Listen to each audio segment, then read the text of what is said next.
Why is that only 4 pages? Where's the agenda? There's the agenda. See, it reads me out on this computer. Oh, Are you able to, have you logged in yet? No, I haven't. That's what I'm doing right now. I do the agenda, then I do the log. Okay. Oh, why does it do that? It slides over. The best way to do it is to be the voter. but I printed the majority of it off, not all of it. It just says this right now, waiting for the presentation. Yeah, that's what I've got, okay. So what I'm going to do is I'll restart.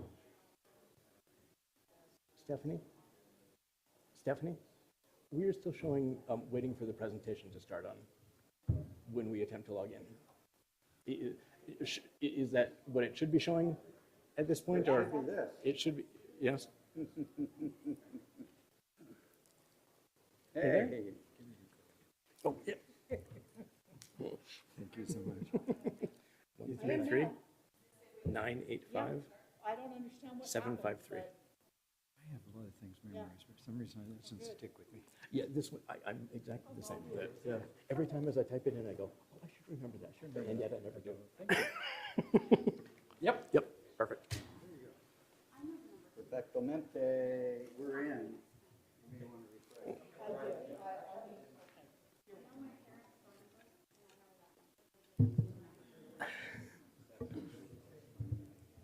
Huh, we're in, okay. That's crazy.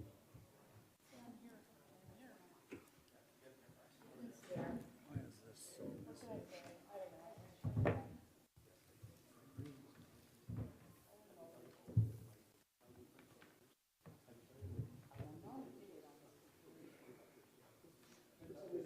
Quite honestly, the agenda for this commission, Got it. That's what I'm here for. It's the only number I know.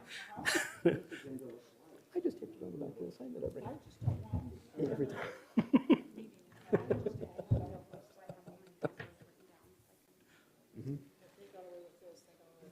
well, Yep. Oops. You good, Scott? Okay, welcome everybody. Good evening. Tonight is Tuesday, April 21st, and it's 6 o'clock. We've got all of our council present, so we will go ahead and get started with an invocation by Councilmember Campbell and the pledge by Councilmember Courtney. Our kind and gracious Heavenly Father, we are very grateful to be here in this land, in our beautiful Highland, Utah, and in our country of freedom as the Constitutional Republic. We are grateful for all that we have. We ask a special blessing to be with us tonight, that we will be guided with Thy Spirit to guide us in those things that are productive and right for our residents and for our city. We ask a special blessing tonight regarding our rain. We ask for more rain to help us alleviate the drought conditions that we are experiencing. We pray for these things and ask for them humbly in the name of our Savior, Jesus Christ. Amen. Please rise and join me in the Pledge of Allegiance. I pledge allegiance to the flag of the United States of America and to the republic for which it stands, one nation under God, indivisible, with liberty and justice for all. And just a reminder that here in Highland City, we are committed to civility and respect and ask everybody to please speak and act accordingly. We will move on with our unscheduled public appearances. I have 2 that I know of. If there are any others, you can go ahead and speak after that. So we'll start with Alexandra, followed by Mr. Paxman. Welcome. Hi, I just wanted to thank City Council and staff for voting to put in the little bulb outs and crosswalk on Canal Boulevard. We really, really appreciate that. And we just wanted to say thank you. And we really appreciate that. And we look forward to that going in. And especially as the warmer months come up and we got kids out riding bikes, we're really grateful for that. So I just wanted to stop by and say thank you. And we appreciate all your effort and all the things you work on. And coming to these has given me greater insight on all the things you have to deal with. So thank you very much. I appreciate it. Thank you. Thank you. Thank you for coming and for your patience and diligence. And I'm sure you'll be back next time, right?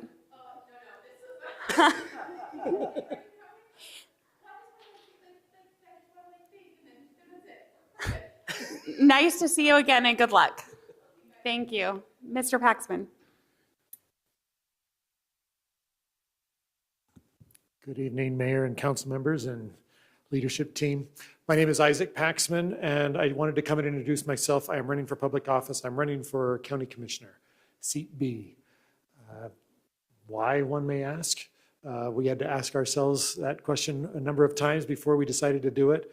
I've served as Deputy Mayor of Provo for the last 8 years. If I look familiar, it might be from League of Cities and Towns, especially the LPC meetings, Legislative Policy Committee meetings. And in that capacity, of course, with Provo, I sat through many city council meetings. It feels good to be in one again. Beautiful facility here. And after that stint, I landed quickly a job at the Utah Attorney General's office. So I'm very happy with that position. And it's part of why we really had to think about whether we wanted to run for office. It was a sacrifice for me to do deputy mayor. I took more than a 50% pay cut to do that, but was happy to do it and honored to do it. And I'm so glad I did. And got to see that it's really satisfying to do something beyond just the practice of law that I've been doing, to do regional projects, to work with mayors. I have the support of a good number of them. I haven't reached out to all of them, but and I knew Mayor Osler well. I haven't reached out to him about it, but the mayor of Saratoga Springs, of Alpine, of Cedar Hills, and others have been very kind and supportive of this. And it was Brandon Gordon, Commissioner Gordon, who asked me to run. He said, I don't want to run again. I'm looking for someone good to replace me. If you would run 100%, I would support you. And so that was one of the big factors, is people saying that they liked what they'd seen. They felt that I was steady and honest and able to collaborate with others and get good things done. So anyway, that's the essence of who I am and why am I running. One, yes, I saw that I think I was able to do some good things and to work with others. When there were big legislative pushbacks, sometimes I was the one who would say, let's get all the cities in the room and let's see if we should push back on this. And we were able to do so. Also able to go and get good funding for assets. When I first was up at the legislature, they were like, where have people been? One lens I bring to this is that there are other counties who are more successful at getting resources. And I think we should be doing that. We're going to be the fastest, we're going to be the largest, or we are the fastest growing. Let's hit at a high level. Let's be the most respected county organization in the state. And so anyway, with that, I also just want to be of service to you. I'll give you my cell phone number. I'm happy to leave it with the recorder or anybody I should. It's 801-921-0428. Thanks for letting me be here. And I'll leave it at that. Thanks. Can I ask a question? Seat A or B? B. B, okay. Yeah, thank you. Thank you. Anybody else like to make public comment? Yes, please come on up.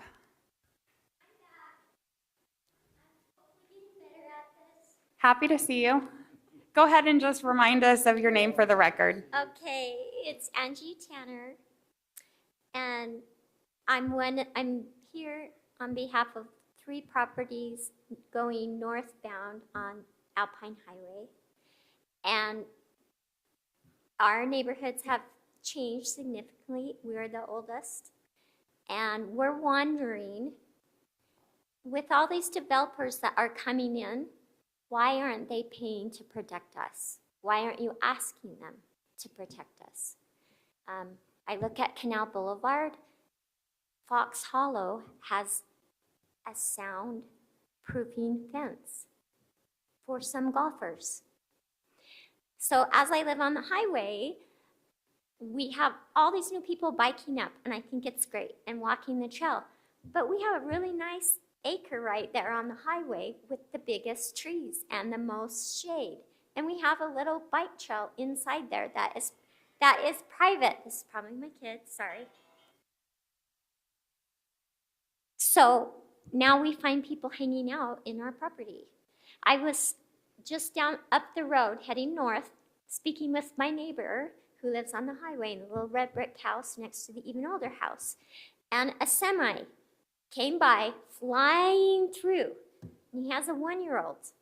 So if you're making traffic, directing it on the highway where people live or have lived for 50 plus years, how are you protecting that? I mean, I know there's a couple houses that built right on the highway like 3 years ago. They knew this is a big highway. But when our properties were built, some of the roads were gravel roads still.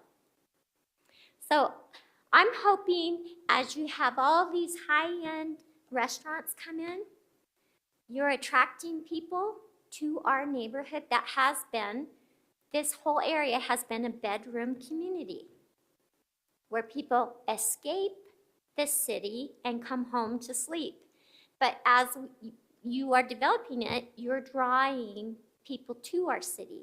People from American Fork are going to come up the highway, Pleasant Grove. They're all going to come up the highway to these restaurants. So are they paying for a sound barrier fence for us? Are they paying for our protection? So I really would like you to consider it. Our HOA of 17 homes, most of those people are on fixed budgets. They have lived there for 30 years plus. And those 2 old homes, we're putting together a letter. We can send it to the attorney. We can talk about what's coming, what's happening, and how we hope that consideration will be placed upon some of the existing areas. Thank you very much. You did great. And you were at the top of my list next, just so you know. I Thank you. apologize for not getting over there.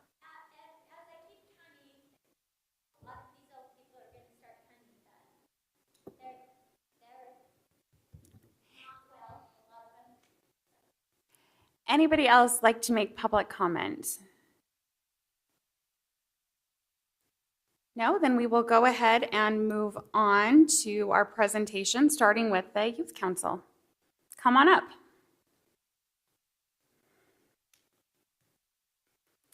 While you're on your way, it was such a great event. Thank you. There were so many people, so many activities. It was fantastic. Go ahead, let them, if you guys want to come up and just introduce yourselves and tell us what your role is within the Youth Council, that would be perfect. Yeah, I'm Christian Moore. I'm just the background. I don't know. Just one of the- That's right, one who gets the work done. I'm Maya Myers. I'm one of the service and events chair and coordinators. We get to talk. Can you about- go ahead and speak a little bit into the microphone? We just record the whole thing, just so we can hear. I'm Maya Myers, and I'm one of the service and events coordinators. We get to talk about our amazing Easter event that we were able to put on. I wasn't there for the event, but I was a part of the planning, so I'll talk about the planning. And he was there, so he gets to talk about it. While we were planning, we got the opportunity to include and incorporate ideas from our entire council, which was really cool, because not only as a service and events chair did we just make executive decisions, but we were able to vote on it and take ideas from all those on the council who help support us and help run these things. And we were able to later put it into action using everyone's help, and it was really cool to see it all come together. Cool. I'm not sure if I'm supposed to talk about my experience, but I thought it was good. There were a couple hiccups. I mean, like a couple scheduling errors with like the Easter egg event, but we got it all figured out. We just made 2 Easter egg hunts. I think people enjoyed it. There was a good turnout, so that was awesome. Yeah, it was good. It was a fun event. It was super great, and the 2 events, I think it actually turned out well to have the two hunts. You had enough kids there that I think it ended up working out really, really well. Thank you so much. You guys worked so hard. We appreciate it, the planning and the actual event. Okay, on to our next item. This is the Central Utah Water Report about the gravel pit and aquifer recharge. Welcome. Thank you. I'm going to see if this will work, so try.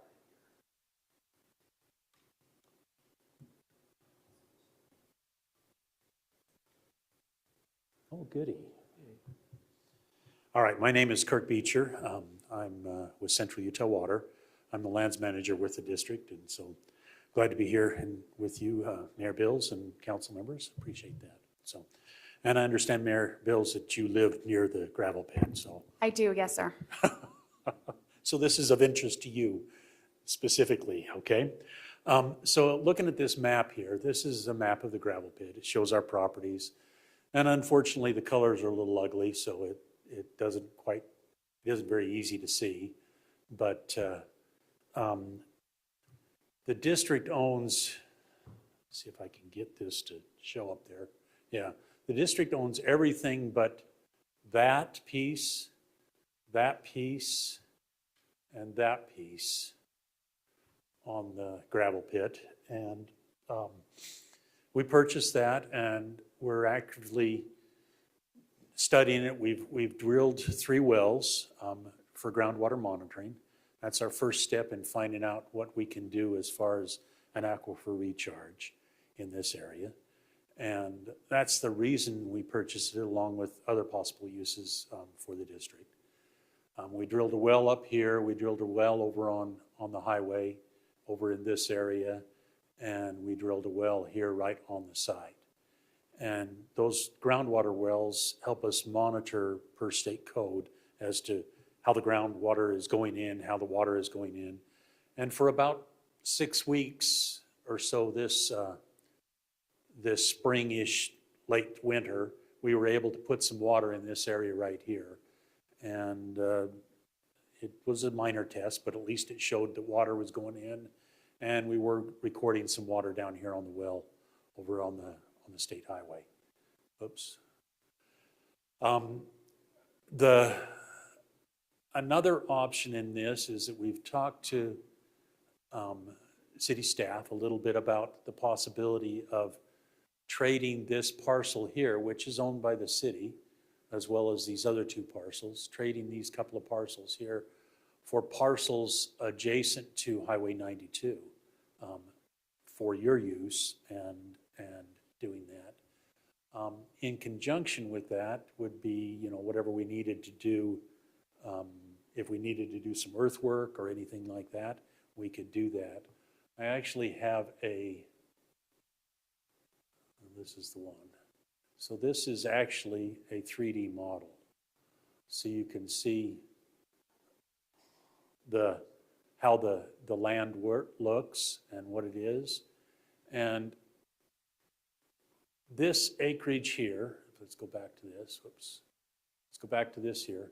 This acreage here is a little over 6 acres that's out there in the middle. Back where, in way back times, there was tanks there that the city had. Some of you may not even have known that, but there were tanks there that the city had. And then it was mined for several years, and now it's not being mined. This area is not being mined. They've reached the elevation that the city allowed in their initial thing. So what we would propose is in order to make this a more contiguous basin for groundwater recharge, one possibility would be that we trade this property, we acquire this property, and the city acquires something out here along the highway. Now you can see that there's a pretty good sized hill there.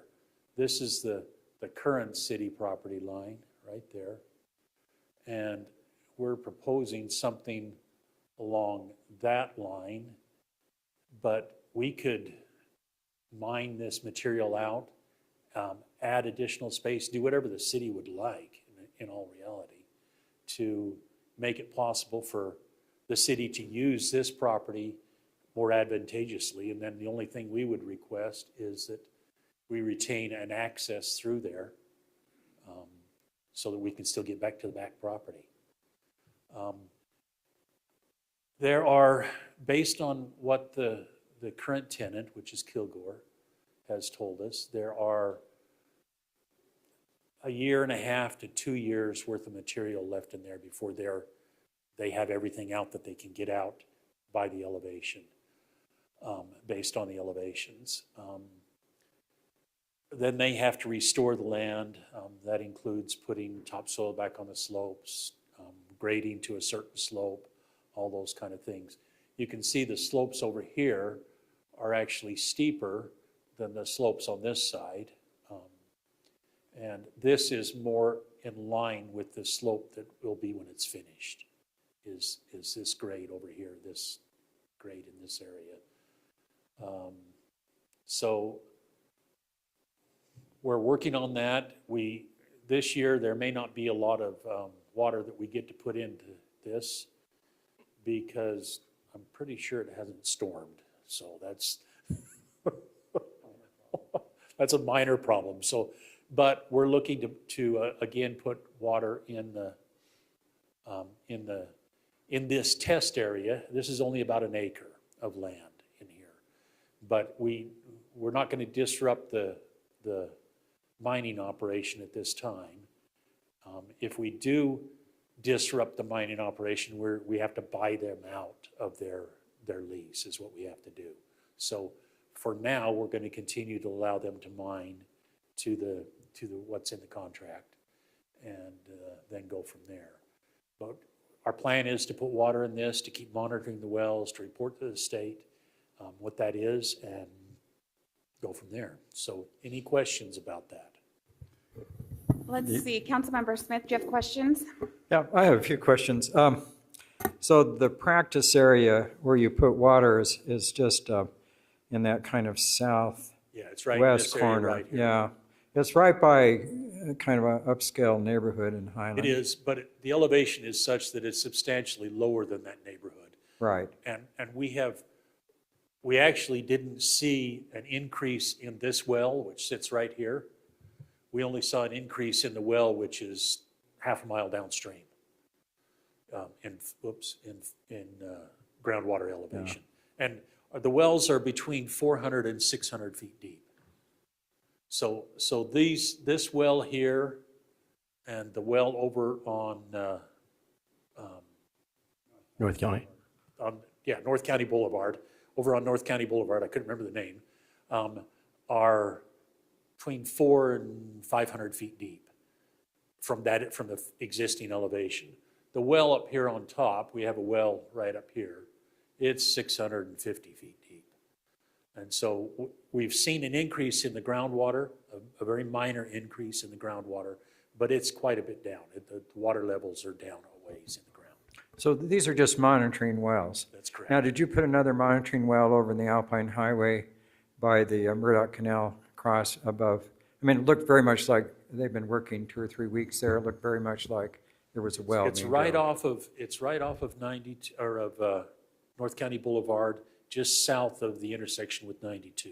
Is where I can explain that well that you're talking about by Canal Boulevard is a cathodic well that they're using just to protect that's cathodic protection. their water line. I don't know what that means. Yeah, we don't know what that means. Sorry. I apparently don't either when I tried to explain it before it came out as Catholic well. But it actually acts as a sacrificial. It protects the pipe. It protects the pipe. It will erode so that the pipe doesn't. So the pipe stays for 100 years. The cathodic protection anodes in the ground, in the same ground, they erode and fall apart, and then we go back in and replace those. Much cheaper than replacing the pipe. So do you actually pump water out of those wells, or are they just monitoring? No, this is all we do on the monitoring wells is pull a sample. So you're putting one over by Canyon Road and Cedar Hills? Because the drillers over there. Those are cathodic protection wells. Those are cathodic Cathodic protection. And we actually, we don't inject water. We actually drill down, and that's where the anodes beds are, is deep. And then there's wires and everything that go back into the pipe Okay. and protect the pipe. So these we other. actually induce a current into those. And So we're a little sensitive about wells just because of TI wanting to build it. these aren't pulling water of any kind out of the ground. So the reason I ask about that neighborhood is I'm always wondering when you recharge the aquifer, and I'd like to understand how that works better, how you can do that without flooding people's basement. Is it just so deep, or how does that work? The aquifers we're looking to recharge are deeper. Uh-huh. we have a groundwater study, North Utah County groundwater study that's going on right now. We have an engineer in place that's studying that, looking at that. And the city is helping to fund that by being a member of the North Utah County Aquifer Council. So that is, So how exactly does it work? Do you pipe the water over there, or you just run the stream bed over there? well, or the how does it work? wells that we drilled, no, the wells we drilled are just groundwater. I understand the wells, monitored. but I mean, when you recharge the aquifer, how do you get the water over We're there? looking, in this case, we're looking to recharge the aquifer by putting it on the ground and letting it soak into the ground. Okay, so you're going to run water over from the American Fork River theoretically and let it just soak there? Let it soak into the ground. When we did it earlier this year, the 6 weeks we did it earlier this year, we got about 3 inches a day of going into the ground. So if the water just sits there and it soaks in, which makes sense, again, how do you protect people's homes that are right next to it? Why won't it seep in horizontally as well as vertically? Well, it does, but so far we haven't had any issues, and we will monitor that. Uh-huh. If there's an issue, we do something different. So would you probably do most of the recharging farther away from that neighborhood? I was just kind of surprised that you practiced right by their neighborhood. The neighborhood, or the pit there is actually below the elevation of the neighborhood. I understand that. So it's existing below the elevation of the Right. neighborhood. So it'd have to come up in order to flood those. So, But there's traditionally not water in there. what's that? I said, but traditionally there's not water in that. Oh, there's Unless you actually put quite a it bit in. of water in there, right up here. The gravel operation uses Uh-huh. water for washing, and there's always water there. There's Sure. been water there for a long And I'm time. talking about the pit on the south. west side. It's all connected, they're all together. This is at the same elevation that this is, down here at the bottom. And so there's always water in this pit down there. Yeah. And so the floor elevation is the same, both here and here. So you're saying because it's deeper, even if you pour a lot of water there in before it goes to pressurized irrigation and different things, that there's no chance anybody would flood? Well, there's always a chance of a flood, but we're monitoring that, if there's any issues. Okay. So, Now, that's my concern when we do this, because I support it 100%, but at the same time, how do we protect our citizens, from flooding in their basements? And one of our state senators lives right there, so you need to be aware of that, I'm sure. And So- I've worked with that neighborhood quite a bit Uh-huh. in all sorts of things. So we ran a pipeline along this back edge, right adjacent to their property lines.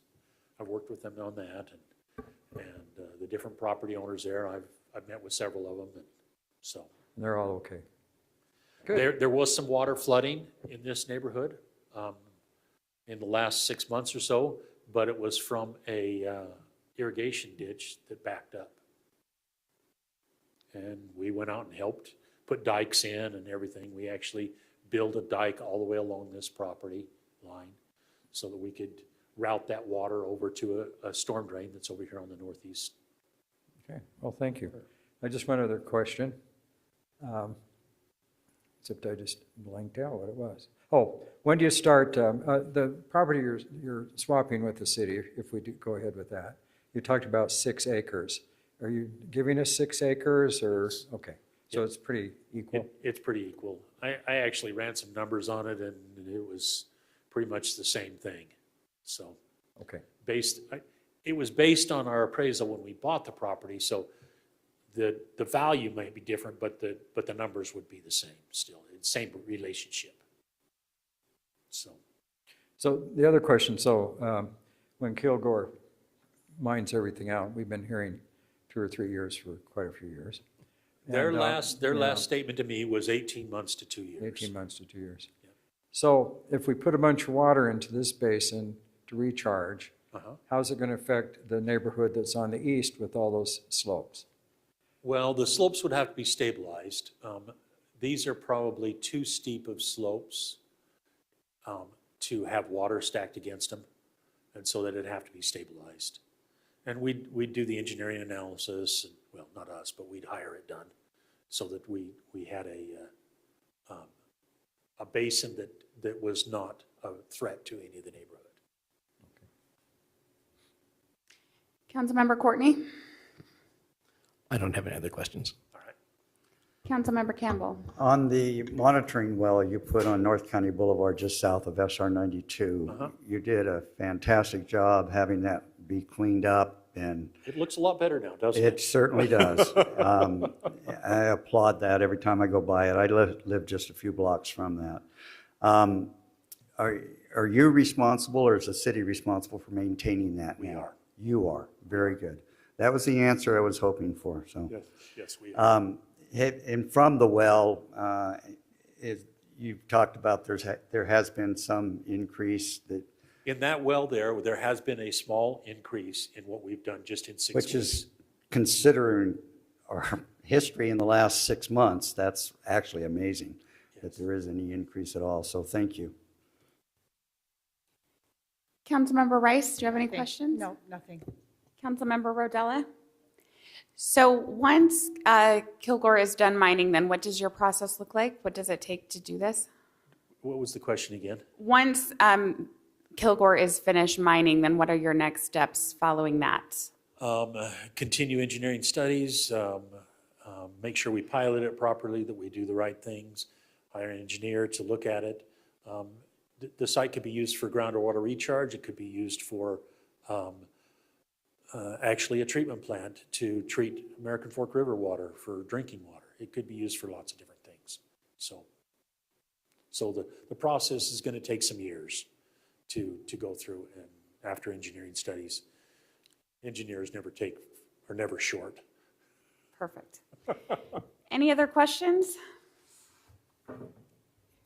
Can I ask something really quick, Mayor?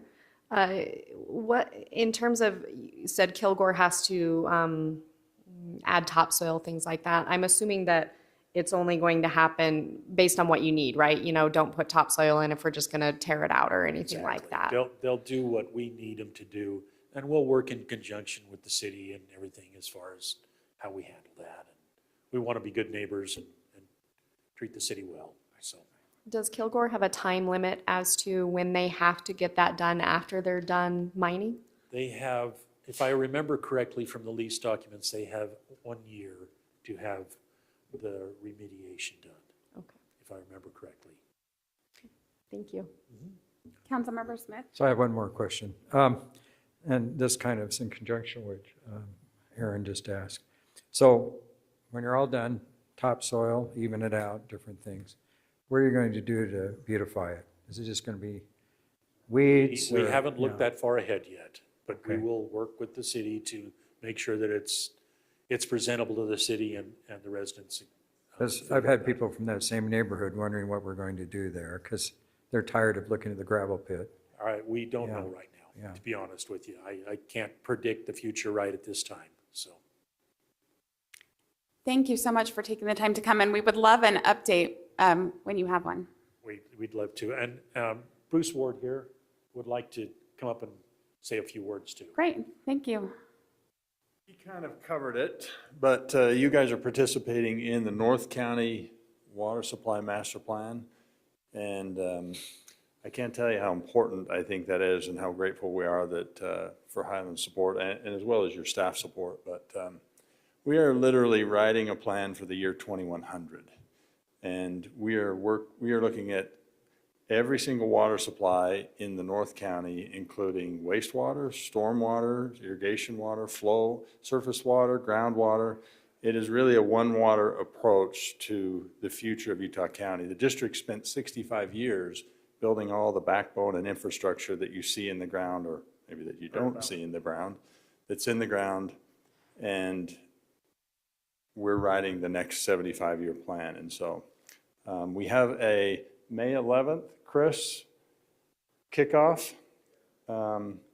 We'd love to have anybody that wants to come, your city administrator. I think that is we'd love to have your water superintendents, but we also need some leadership from the city to support that effort because it is a colossal effort. And so I just hope to see some of you there and along with Chris, and thanks again for letting us take this time. That's May 11th, at what time? May 11th at 11 o'clock. Is that right, Chris? Yeah, that's right, 11 o'clock. 11 a.m. at our office over in Orem. So, And we can talk about that as a council and talk about who's going to attend, so we make sure we're complying with. everyone's open meeting. welcome. Obviously, you have some quorum Yes, limitations, exactly. but yeah, we're very happy to have all of you there. Perfect, thank you so much. Thank you so much. We appreciate it. Karen. Moving on to new employee introductions. Thank you, Mayor and City Council. Jay, can you advance the slide for me, please? Okay, so new employee introductions. So in the last little bit, here are 2 new hires. So if you guys come into the City Hall in the afternoon, you'll see we have a new front desk attendant in our afternoon hours. So her name is Brooklyn Fillin. Fun fact, she is currently engaged to one of our police officers, and they are getting married next month, actually. So kind of a fun thing there. And then McKay Harley is our new irrigation tech, though you might know him. He actually was already in our Parks Department. He was our mow lead individual, and so he was interested in the irrigation position when it opened up, and so he switched over to that. So we're great. He actually has been with the city off and on for a number of years and previously worked in irrigation as a part-time or seasonal employee. So he's got a lot of institutional knowledge that ended up working out well for us, we think. But that does mean we are now hiring for a mow lead. So that we have 2 positions at least open in parks right now. But wanted to give you a face with some names for some of our new people. Perfect, thank you. Okay, moving on to item 3, our consent items. We've got 3 items on this consent agenda, and we also have an email from Councilmember Courtney. So I'm looking for a motion on item 3. Mayor, I'd like to pull 3C. Okay. Item 3C has been pulled, so do we have a motion on items A and B, 3A and B? I'll make a motion. I make a motion to approve items 3A, approval of meeting minutes, and 3B, ratification of large purchases. I'll second that. So we've got a motion by Councilmember Rodella, the second by Councilmember Campbell. And we can vote electronically on that one probably.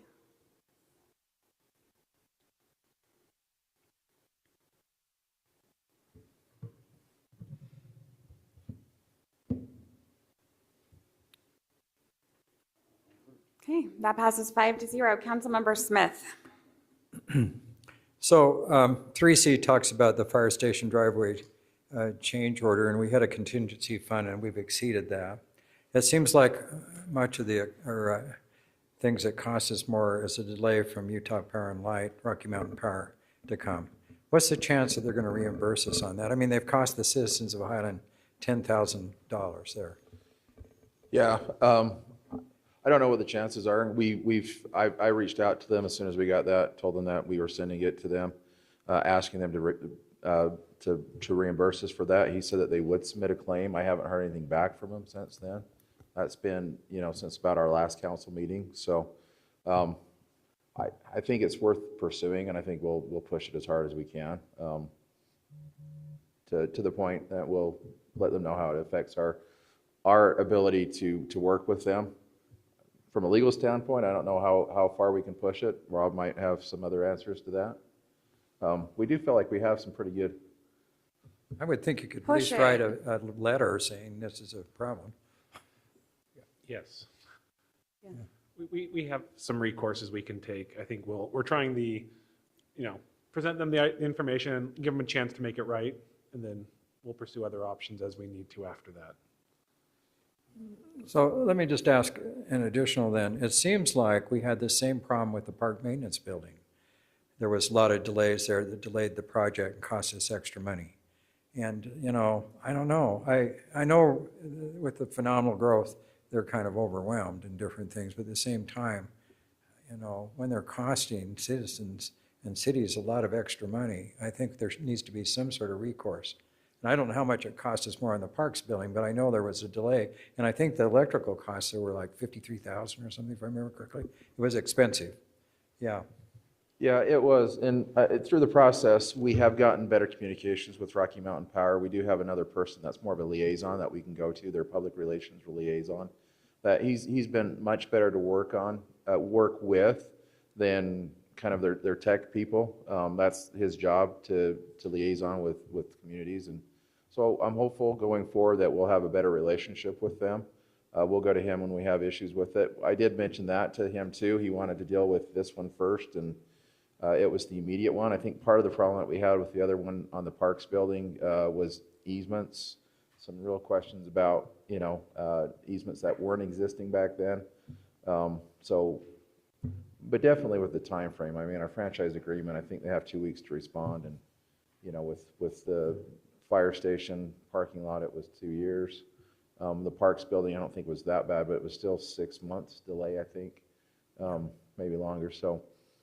But all those delays cost money. They do, absolutely. I mean, because it adds to the cost. Everything keeps going up inflation-wise. Yeah. So, I mean, when you exceed the contingency fund by another $12,000, that's, I mean, this is an expensive project to start with.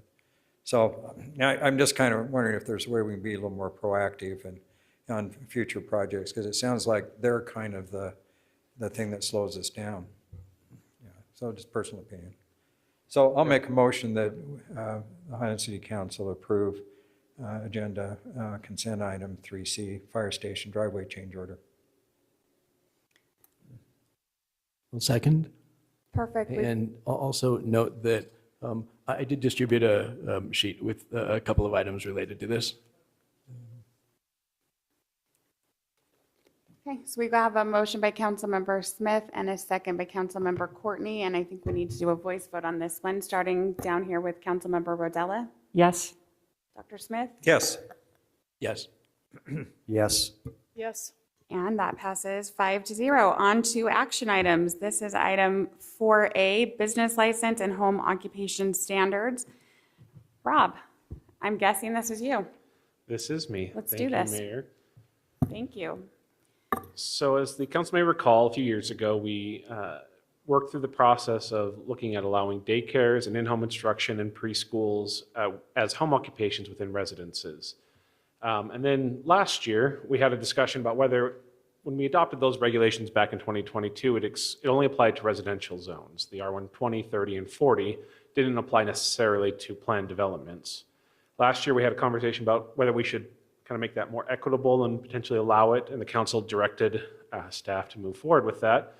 Then as I moved forward with that, as you saw in the packet, I realized a lot of things were out of date or either not compliant with state code, not compliant with the way we do things now. So I took the opportunity to also correct a lot of home occupation business license things together, so we don't have to try to do this more piecemeal. So I do apologize for the length of the amendment. As a summary though, if you're happy with the way business licenses have been being handled by the city, then all the code amendment does really is just solidify that. The current code is just 30 years out of date from how we handle things now.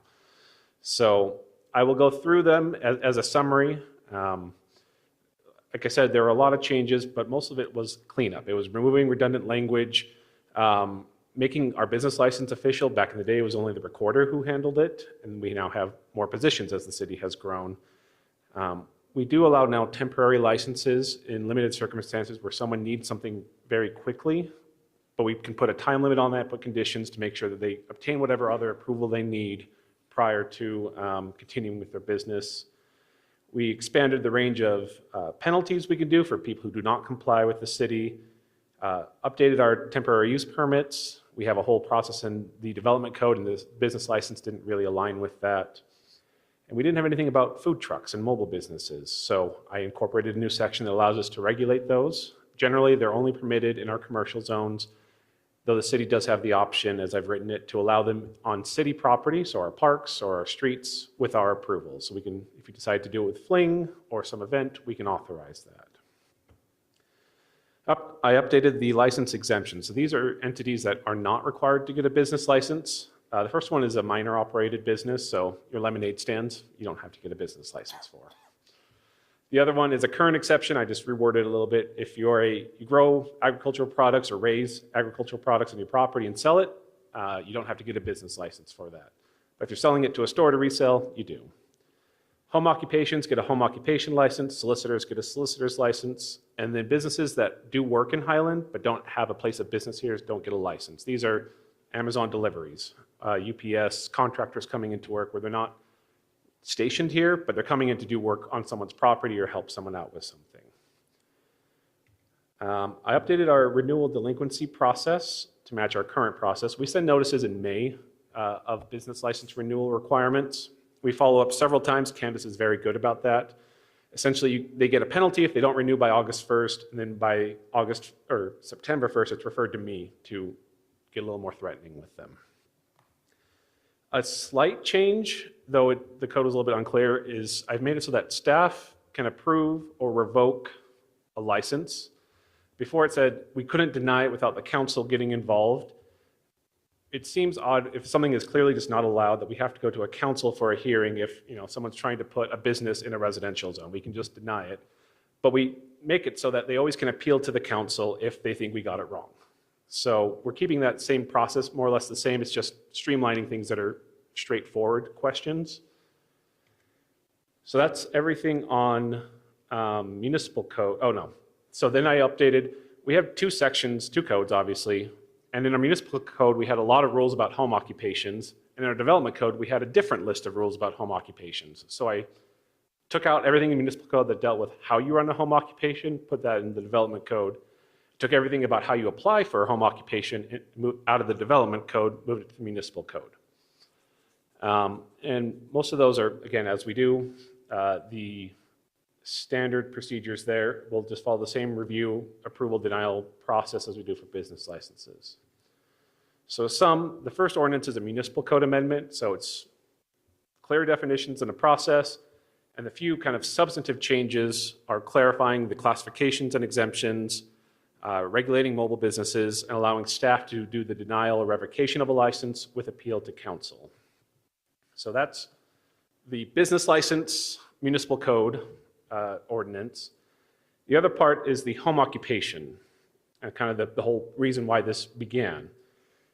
First, I went through and clarified definitions of home occupations, and then I consolidated all the regulations into one place. So if someone wants to do daycare, they look in one code rather than several different codes. Clarified the rules about how much of your home you can use for a home occupation and how many commercial vehicles you can have, which is one.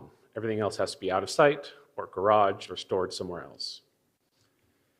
In our code, we don't allow home occupations to generate excessive or unusual traffic. As we've dealt with this on different times, it's a very vague standard, and I've argued with other attorneys about whether something is excessive or not. So I have created a list of essentially safe harbors where if you don't do these things, you're probably fine. Doesn't mean, there's always a circumstance, we don't limit ourselves, but saying if you have doubled your trip generation, so a normal home generates 10 trips a day. If you've now generated 20 trips a day, that's excessive for a residential zone. If you have parking that requires using the street, other people's property, or if it's interfering with stop signs or intersections or driveways, that's excessive traffic. And if you require regular deliveries from larger trucks, also not usual.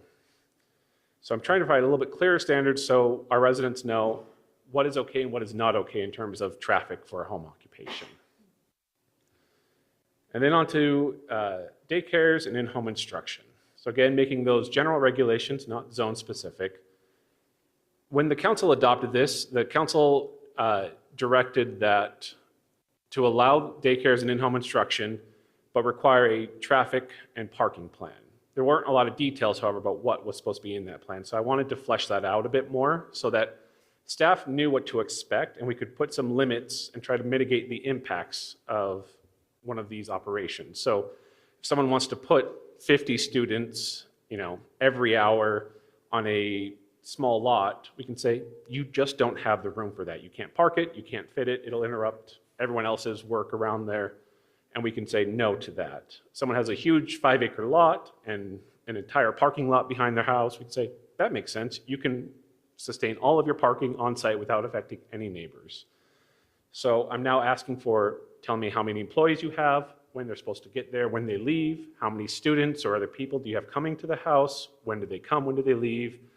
And give me a site plan showing parking spaces, driveways, intersections, stop signs, hydrants, everything that I need to know about how your parking for your home occupation will affect other people in the city's streets. And I make it clear that the city staff can put conditions to mitigate impacts of parking and traffic on the home occupation. So if they exceed that, we can then start the revocation process and say, you need to shut down. You've not complied with our requirements. Clarified that daycares and in-home structure can use accessory structures in yard. This came up with, swim lessons or using a yard for a daycare play area. Normally, home occupations can't use yards. You're not supposed to use anything outside the home for your home occupation. This is an exception to that. And then the primary point of discussion we had with the Planning Commission on this was what size of property to allow daycares and in-home instruction, including preschools. I presented kind of a range of options to them. As we were looking at it, we allow it in R140, which includes essentially all of our open space subdivisions. And open space subdivisions range from about 8,000 or 9,000 square feet lots to about 15,000 to 20,000 square foot lots. We have planned developments, Sky Estates and Ridgeview, which have lots that are very comparable in size. So do we want to prohibit it on open space and planned developments or allow it on everywhere? The Planning Commission's recommendation was to essentially take the least restrictive route and say, as long as the lot is at least 8,000 square feet, you have 80 feet of frontage, you can do it. As they discussed, they felt that the new rules about the traffic and parking plan and staff's ability to better regulate and review that would help mitigate any concerns about excessive traffic, because we will know, well, if your lot's smaller, you have to have a smaller number of students then, or stagger out uses so you're not impacting everyone nearby. And again, all of these uses that have people coming to a home occupation require a 300-foot radius notification. We mail out a letter to everyone nearby and say, this is going in, let us know your concerns, and we'll review that before giving an approval.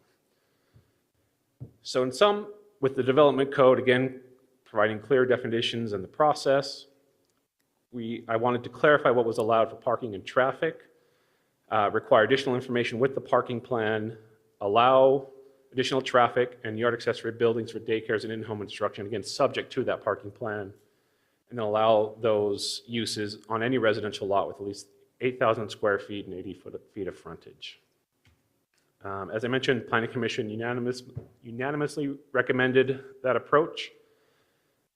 We published notice. We have not received any comments on this. And so with that, that ends my presentation, Mayor. Thank you. Councilmember Courtney, questions, comments? I distributed a set of proposed amendments. And for anyone here, there are some copies on the side tables on the way in, if you're interested in looking at them. I did not organize it particularly well. There are 5 main areas. One is just a couple of things in miscellaneous cleanup. One is changing it from a Class B misdemeanor to an infraction. And then if you've been notified and you haven't corrected things in 30 days, to up that to a Class C misdemeanor for operating without a business license or home occupation license. Changing it so that from the business license officer may approve a license if it meets all of the requirements in law to shall approve a license. And adding a 45-day time frame for the appeal hearing from when the appeal is filed. That as it currently stands, there is no time frame by which the city council needs to hear the appeal. And finally, basically another cleanup, adding conditions for approval onto the list of things that have to appear on a license certificate, which we do currently do. But seems like we should actually have that listed as one of the requirements. Mr. Patterson, did you have any questions or concerns with Councilmember Courtney's changes? No, I would be comfortable implementing any or all of those. Councilmember Campbell. on home occupation definition, it's confined to the house or the garage. So we'd allow Jeff Bezos to start his little business in Highland, in his garage. But what about swimming instruction in the pool in the back? That is a business. Would that not meet the requirement? As I read it, it would not meet the requirement for a home business. Correct. A typical home occupation cannot use any part of the yard. We have exceptions for, and this is making, one of the things I did was make this clearer. If you're doing lessons in home instruction, you're now exempted from that requirement to not use your yard. So you can use a swimming pool. There's no limit on that. Okay, so there's language that... There's language to essentially make sure people can do those types of things. Yeah, very good. And it's slightly less than a fifth of an acre. It's further away from a sixth. I didn't know whether to say a sixth or a fifth. It's somewhere in between. It's slightly less than a fifth of an acre. But thank you. It looks like good work. Councilmember Rice. First of all, thanks so much for all your work on this, Rob and Doug. I've spent the last couple of nights or last night going through this, and you've done a lot of work. So I just have a couple of questions. So the infraction, that's about the same as running a stop sign. Is that about right? Does that have teeth? So the main difference between an infraction and a misdemeanor is misdemeanors have a longer criminal record, and also there's a possibility of jail time.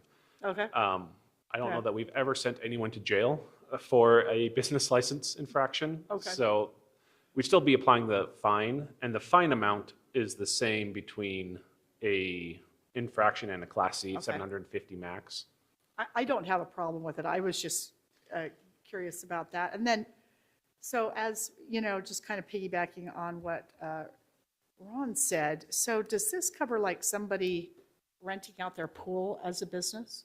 So renting out the pool, we have consistently denied those types of activities. Okay. If you're doing swim lessons, that's allowed. If basically you're running something, you're teaching a lesson using your yard, fantastic. If you're using your yard and renting it out for commercial purposes, we don't allow that because now you're using your yard for a commercial purpose. That's not allowed because it's not a home occupation. And what about giving pickleball lessons? Pickleball lessons is in-home instruction. It is a lesson, so you can do pickleball lessons, you can do soccer lessons, anything where you're doing instruction, practice. You just can't say, I made my backyard an event center and I rent that out, you know, every weekend. Gotcha. Thank you so much. Councilmember Rodell, I heard that. Do you have any? Would you like to share with the? Do you have any questions or comments? I have no questions or comments. I agree with Councilmember Courtney's proposed amendments on this, and also with Rob's review and changes as well. Perfect. Councilmember Smith. So I really appreciate all the work, Rob, you've done on this and how to clarify everything and simplify it. I mean, some of this code was 30 years old, right? So I'm sure you spent a long time. And I appreciate Councilman Courtney's efforts on this. This is amazing, the detail and things, and I support it as well.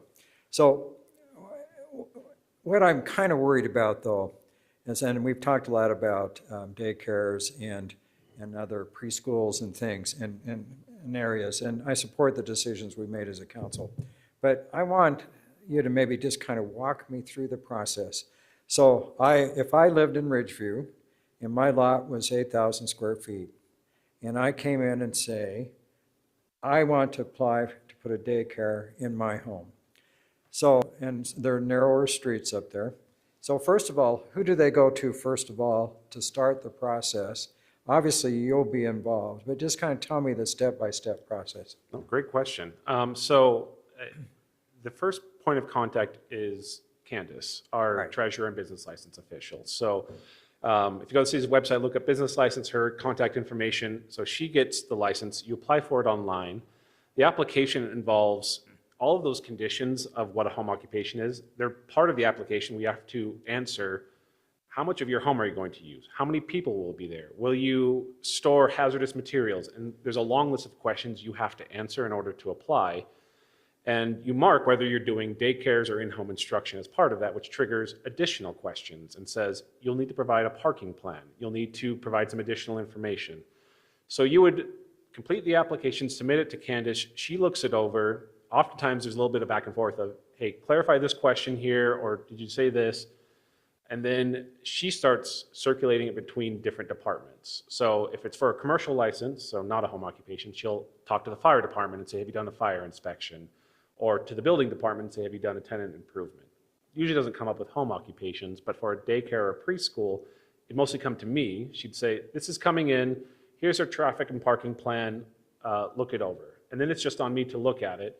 So if someone was doing a daycare on an 8,000 square foot lot in Ridgeview, say it met the minimum requirements, but they say, I can put 40 students here, and that it's going to be a morning daycare, so everyone's going to drop off between 8 and 8:30 and pick up at noon. And I would say, how are you going to have 40 cars circulate in this small area? You have 80 feet of frontage, that's maybe 3 parking spaces. You have a garage and 3 cars can park in your driveway. That's not feasible. And I would then work with them and probably say, I don't think I can approve this because there's no way to feasibly manage your traffic and parking for this use. You'd have to scale it down to maybe it's 5 or 10 students, or you have to stagger it to having 2 windows. And I try to work with them. I mean, the goal is, if we allow this, is to facilitate it, but to do it in a way that doesn't make everyone around them not be able to live in their homes.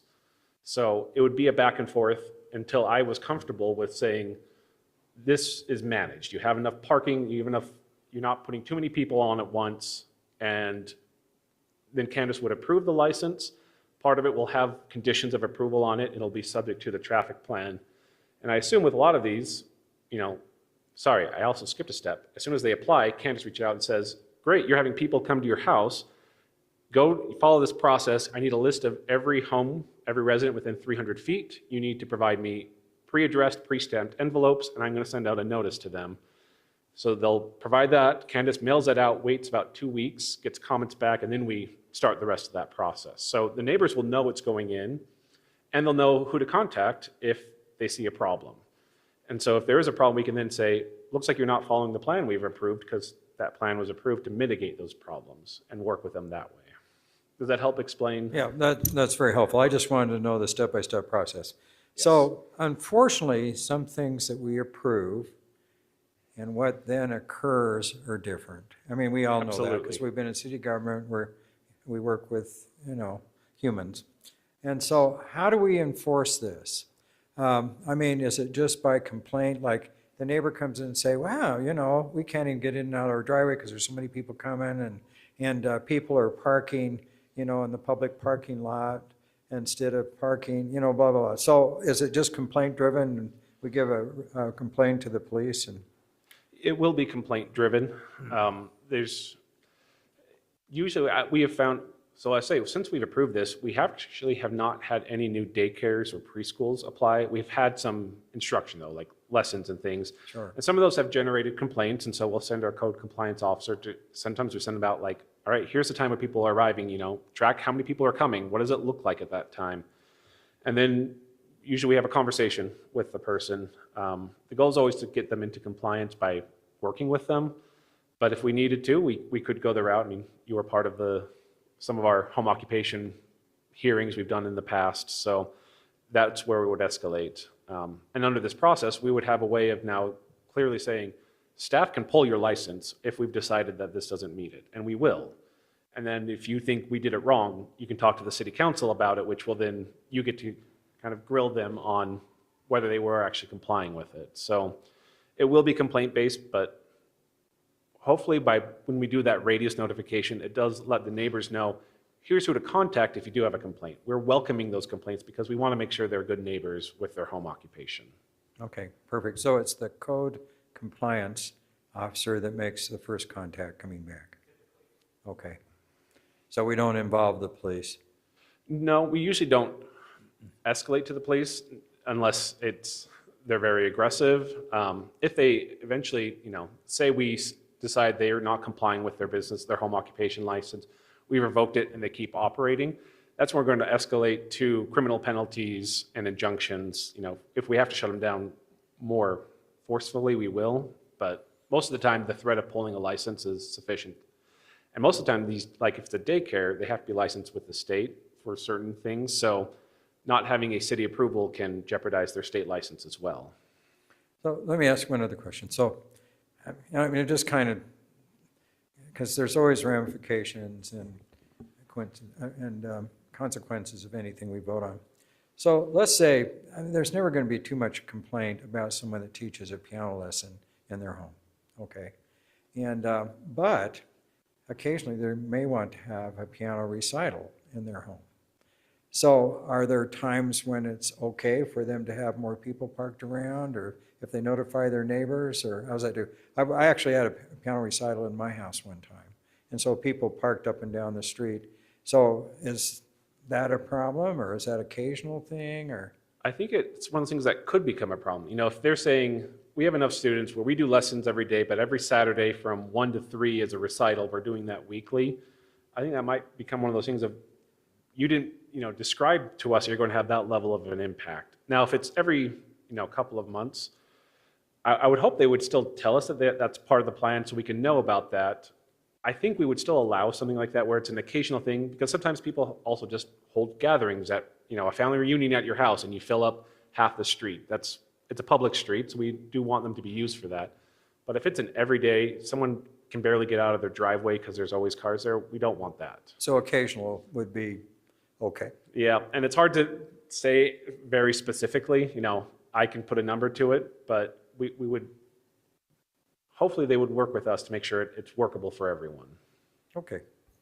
So we kind of depend on the neighbors, letting neighbors know. And yes, because we've had a couple events in our HOA park, and people parked up and down the street for a couple hours, and we let everybody know that was the case, and they were invited too. So I'm just kind of wondering how it all works. I mean, it's also a good point. We could also add on, and maybe that'll be something I add to my review of the plan of, if you're doing one-off events, here's some parameters, and, talk to your neighbors, the week before, so that they know to expect this coming up.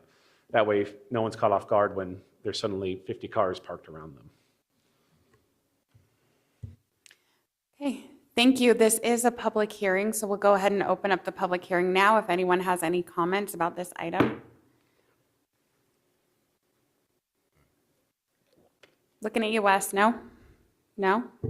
Okay, we can go ahead and close the public hearing and bring it back for discussion or a motion. Brittany, I have one more question. Yes, ma'am. So I've listened to everything, but if it got really bad and you go to the state and ask them to help you pull the license, I mean, and I always look at worst case scenarios. So how do you close them down if it gets? I mean, if it ever gets that bad, we can involve the police with it. I can also get a court order to enjoin them from operating a business. And then if they do, I get to serve them with an order to show cause and then hold them in contempt and do a lot of fun things that I hope I never have to do for any Highland resident. Madam Mayor, I move that City Council adopt the ordinance amending the municipal code regarding business license and home occupation regulations, along with amendments 4A-2 through 4A-10 as distributed, and adopt the ordinance amending the development code regarding home occupations, daycares, and in-home instruction, along with amendment 4A-1 as distributed. That was a motion by Councilmember Courtney and the second by Councilmember Rice, and we can move on for a vote.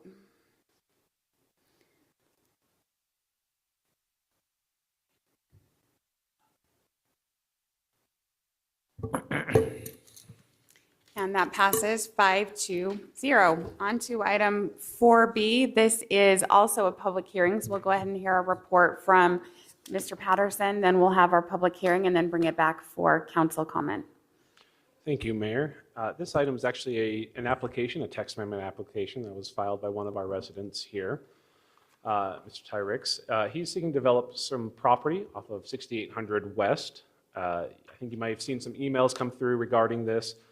The issue is this property is zoned R140, and under the calculations, you take the total square footage, divide it by 40,000, you get a number, then you round that number down. And for this property, that results in calculation resulting in like 5.45 lots. So we round down to allow 5 lots in this potential development. There's enough property there essentially that you could divide it into 6 30,000 square foot lots without an issue. But that rounding requirement limits it so you don't get that extra 6th lot. So Mr. Ricks applied to amend the zoning code for R140 to round up rather than down. This is the specific text amendment. I went through the history. We've kind of gone a little bit different over the time, but generally it's kind of been a round to the nearest whole number. If I could kind of summarize everything, that's been the general rule. In practice, we've done a little bit different things throughout history. As staff has looked at this, density calculations are a policy choice, so it's not something that staff has a specific recommendation on. It's what the council believes is best for Highland City. I looked at the general code to see if or general plan to see if it gave any guidance, and it just says that the council and the city should look to protect open spaces or the large lot and abundant open spaces and that feel and character of Highland. The proposed amendment would allow 1 additional lot in many of new R140 subdivisions, as long as they could meet the frontage and size requirements. Looking at that, I'm not sure if that really affects the character of R140. That's more of a policy choice for the council to make. A concern was raised at the Planning Commission of, would this allow developers essentially phase a development, round it so you get 1.1 lots, so you round to 2 and then do that repeatedly. Practically, it wouldn't work just because it would take so long for them to do that. It would cost them more money than it would save. And legally, it also would not be allowed. Our R140 code says we look at the original subdivision and calculate density off of that. So if you've subdivided property and then try to re-subdivide it, I would go back to the original subdivision and say, well, how many lots did you get under that? And use that same number going forward. So you couldn't round repeatedly to get extra lots. But ultimately, it's still a policy call. There are some safeguards to avoid kind of weird corner cases. It just could allow for additional lots if the council believes that's an appropriate action to take.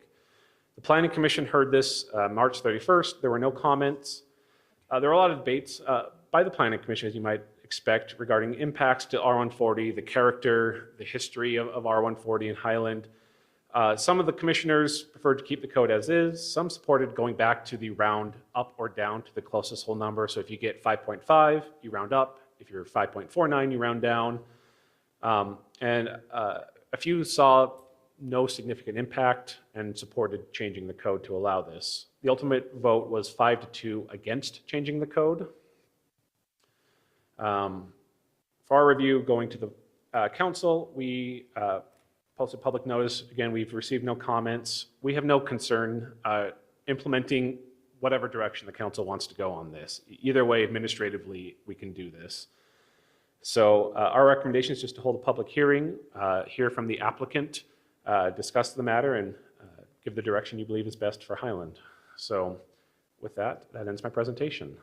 Thank you so much. Let's go ahead and open up that public hearing and we can hear from the applicant. Hi, welcome. Come on up.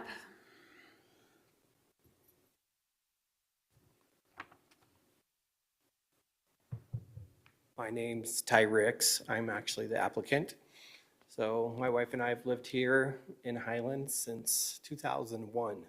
So we've been long-term residents, 25 years. Just to give you a little history about this property, it was owned by Richard Christiansen and also Doug Powell at one point in time. I don't know how many people knew this or not. Doug Powell actually sold his property to Mr. Christiansen and moved his house to Tremonton. So he used to actually farm all of the Reinhardt's property.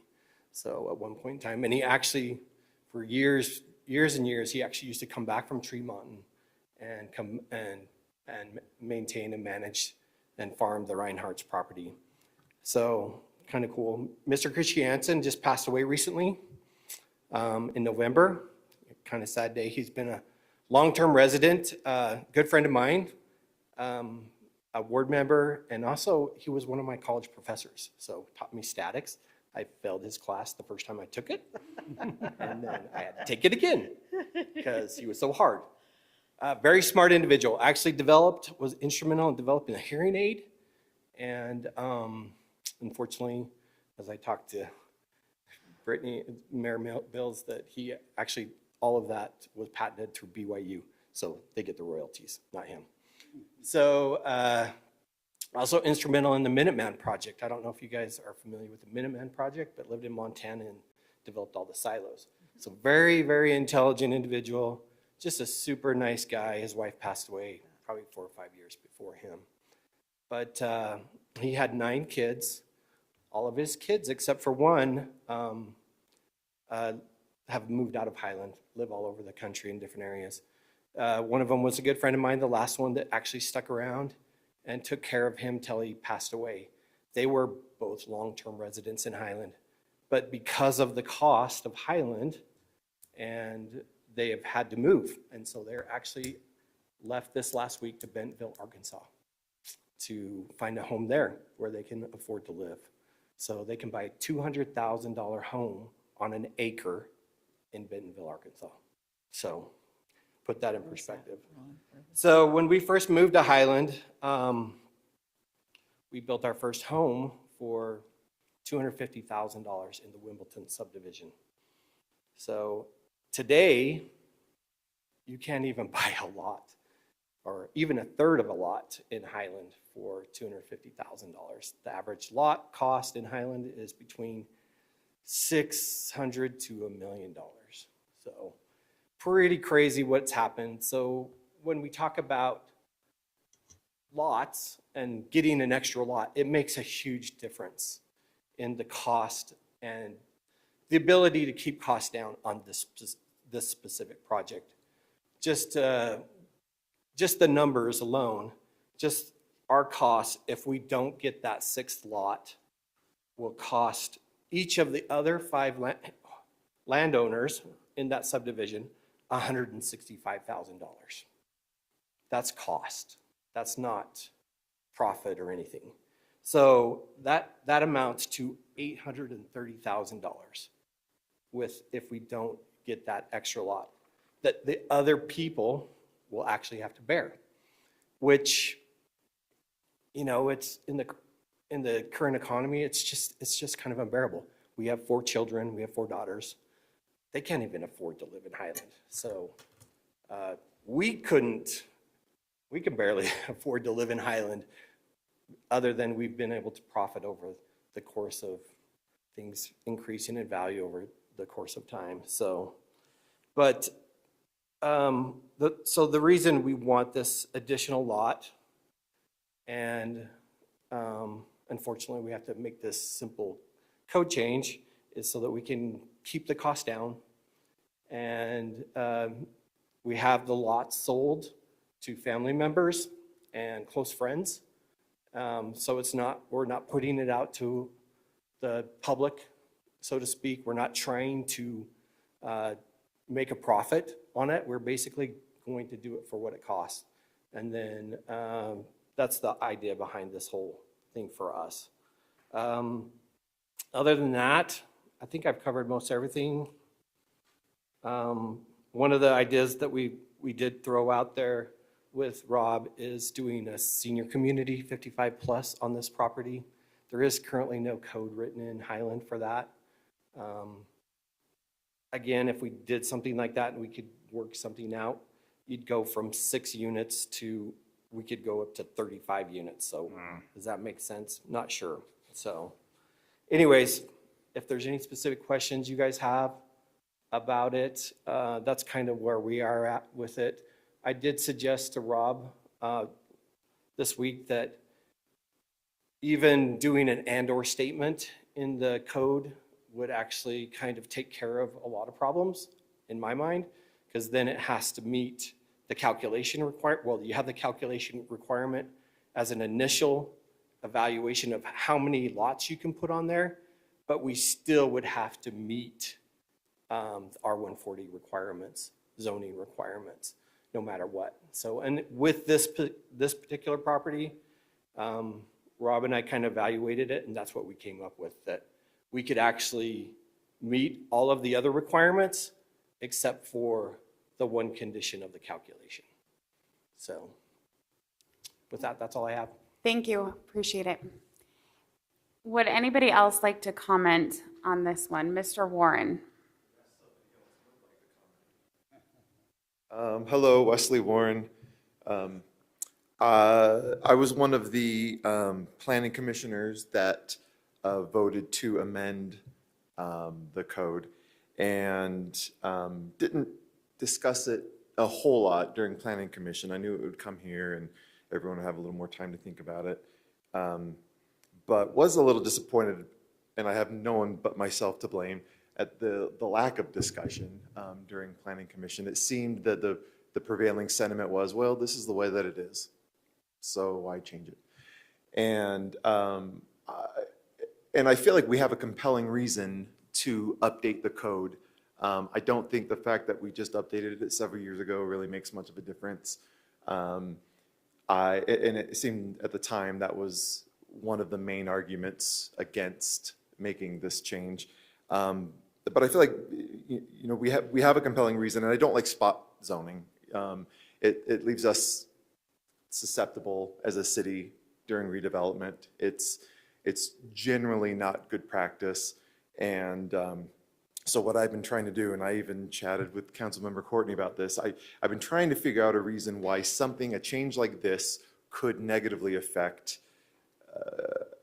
development and redevelopment in Highland in the future, in years and decades to come. And I still haven't been able to think of how this could negatively affect the city. I think there are a couple of other compelling reasons, not just helping out a resident with a reasonable request. Like Mr. Ricks pointed out, it will make housing more affordable, not just in that area, but in other areas in redevelopment. That is an important mandate, I feel like. I went back also and tried to look at some of the discussion that happened when the code was changed in the past, and there really wasn't any significant discussion that I could find, and maybe Doug, you've uncovered something I haven't been able to yet.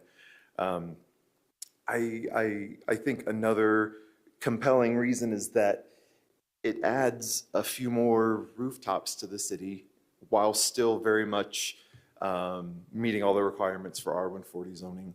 A few more taxpayers isn't a bad thing. And I don't like the argument, I'll just go back to it to close, of, well, let's not approve the amendment because, this is the way that it is. It seems to, that kind of line of thinking seems to unnecessarily thwart the amendment process. We have a code, we have a way to amend the code, and unless there's some compelling reason not to, I don't think keeping it the same just because that's the way it is a good enough reason to keep it the same. So I'm really interested in the discussion, see what you guys have uncovered or how you guys think, but I just wanted to make my stance on it a little more clear. Thank you. Thank you. Thanks, Wes. Anybody else like to comment on this issue? If not, then we'll close the public hearing and bring it back to council. Councilmember Campbell, what do you think? Yes, I had some pretty strong thoughts about this. And then I got a really nice email from Ginger Harris that brought up some things that caused me to rethink it. Anytime we're talking about R140 zoning and changing it, I'm against that. But the one trigger words that will trigger a discussion that I think we need to be open to, that's senior housing. So if you're serious about senior housing, I don't know that 35 makes sense. I would not be interested in senior housing in a condo or anything like that, but small lots with smaller homes for seniors, senior restricted, not senior targeted. Senior targeted doesn't work, but senior restricted does. I would be very interested in that, and whatever could be laid out with a reasonable plan of, I don't know if it'd be 10 or 12 smaller lots, that would get my attention and I would be interested in that. The position as it stands now, just going from 5 to 6 and the rounding down, I can't support that, and it has nothing to do with the current proposal. It has to do with the impact that that proposal has in the future. That if somebody, a developer has 50 acres to develop, let's say Longhorn property, he could literally design that with phases that says phase 1 is 5.1 acres, phase 2 is 6.1 acres, and really take advantage of that. And for that reason, I believe that's one of the reasons that the rounding down was initiated. I know that would be my reason for not going rounding up. But that's how I feel at this point. Just going from 5 to 6, I can't support that, but I'm open for a discussion about senior housing. In fact, I would welcome that. I would applaud that. And I think there would be a lot of opportunity for a positive outcome on that. Thank you. Councilwoman Rice. First of all, I really appreciated you meeting with me, Mr. Ricks. Every time I meet with you or any other person, I learn so much, and I really appreciated your time. I also spent last night on the phone with Ginger Harris for about 45 minutes.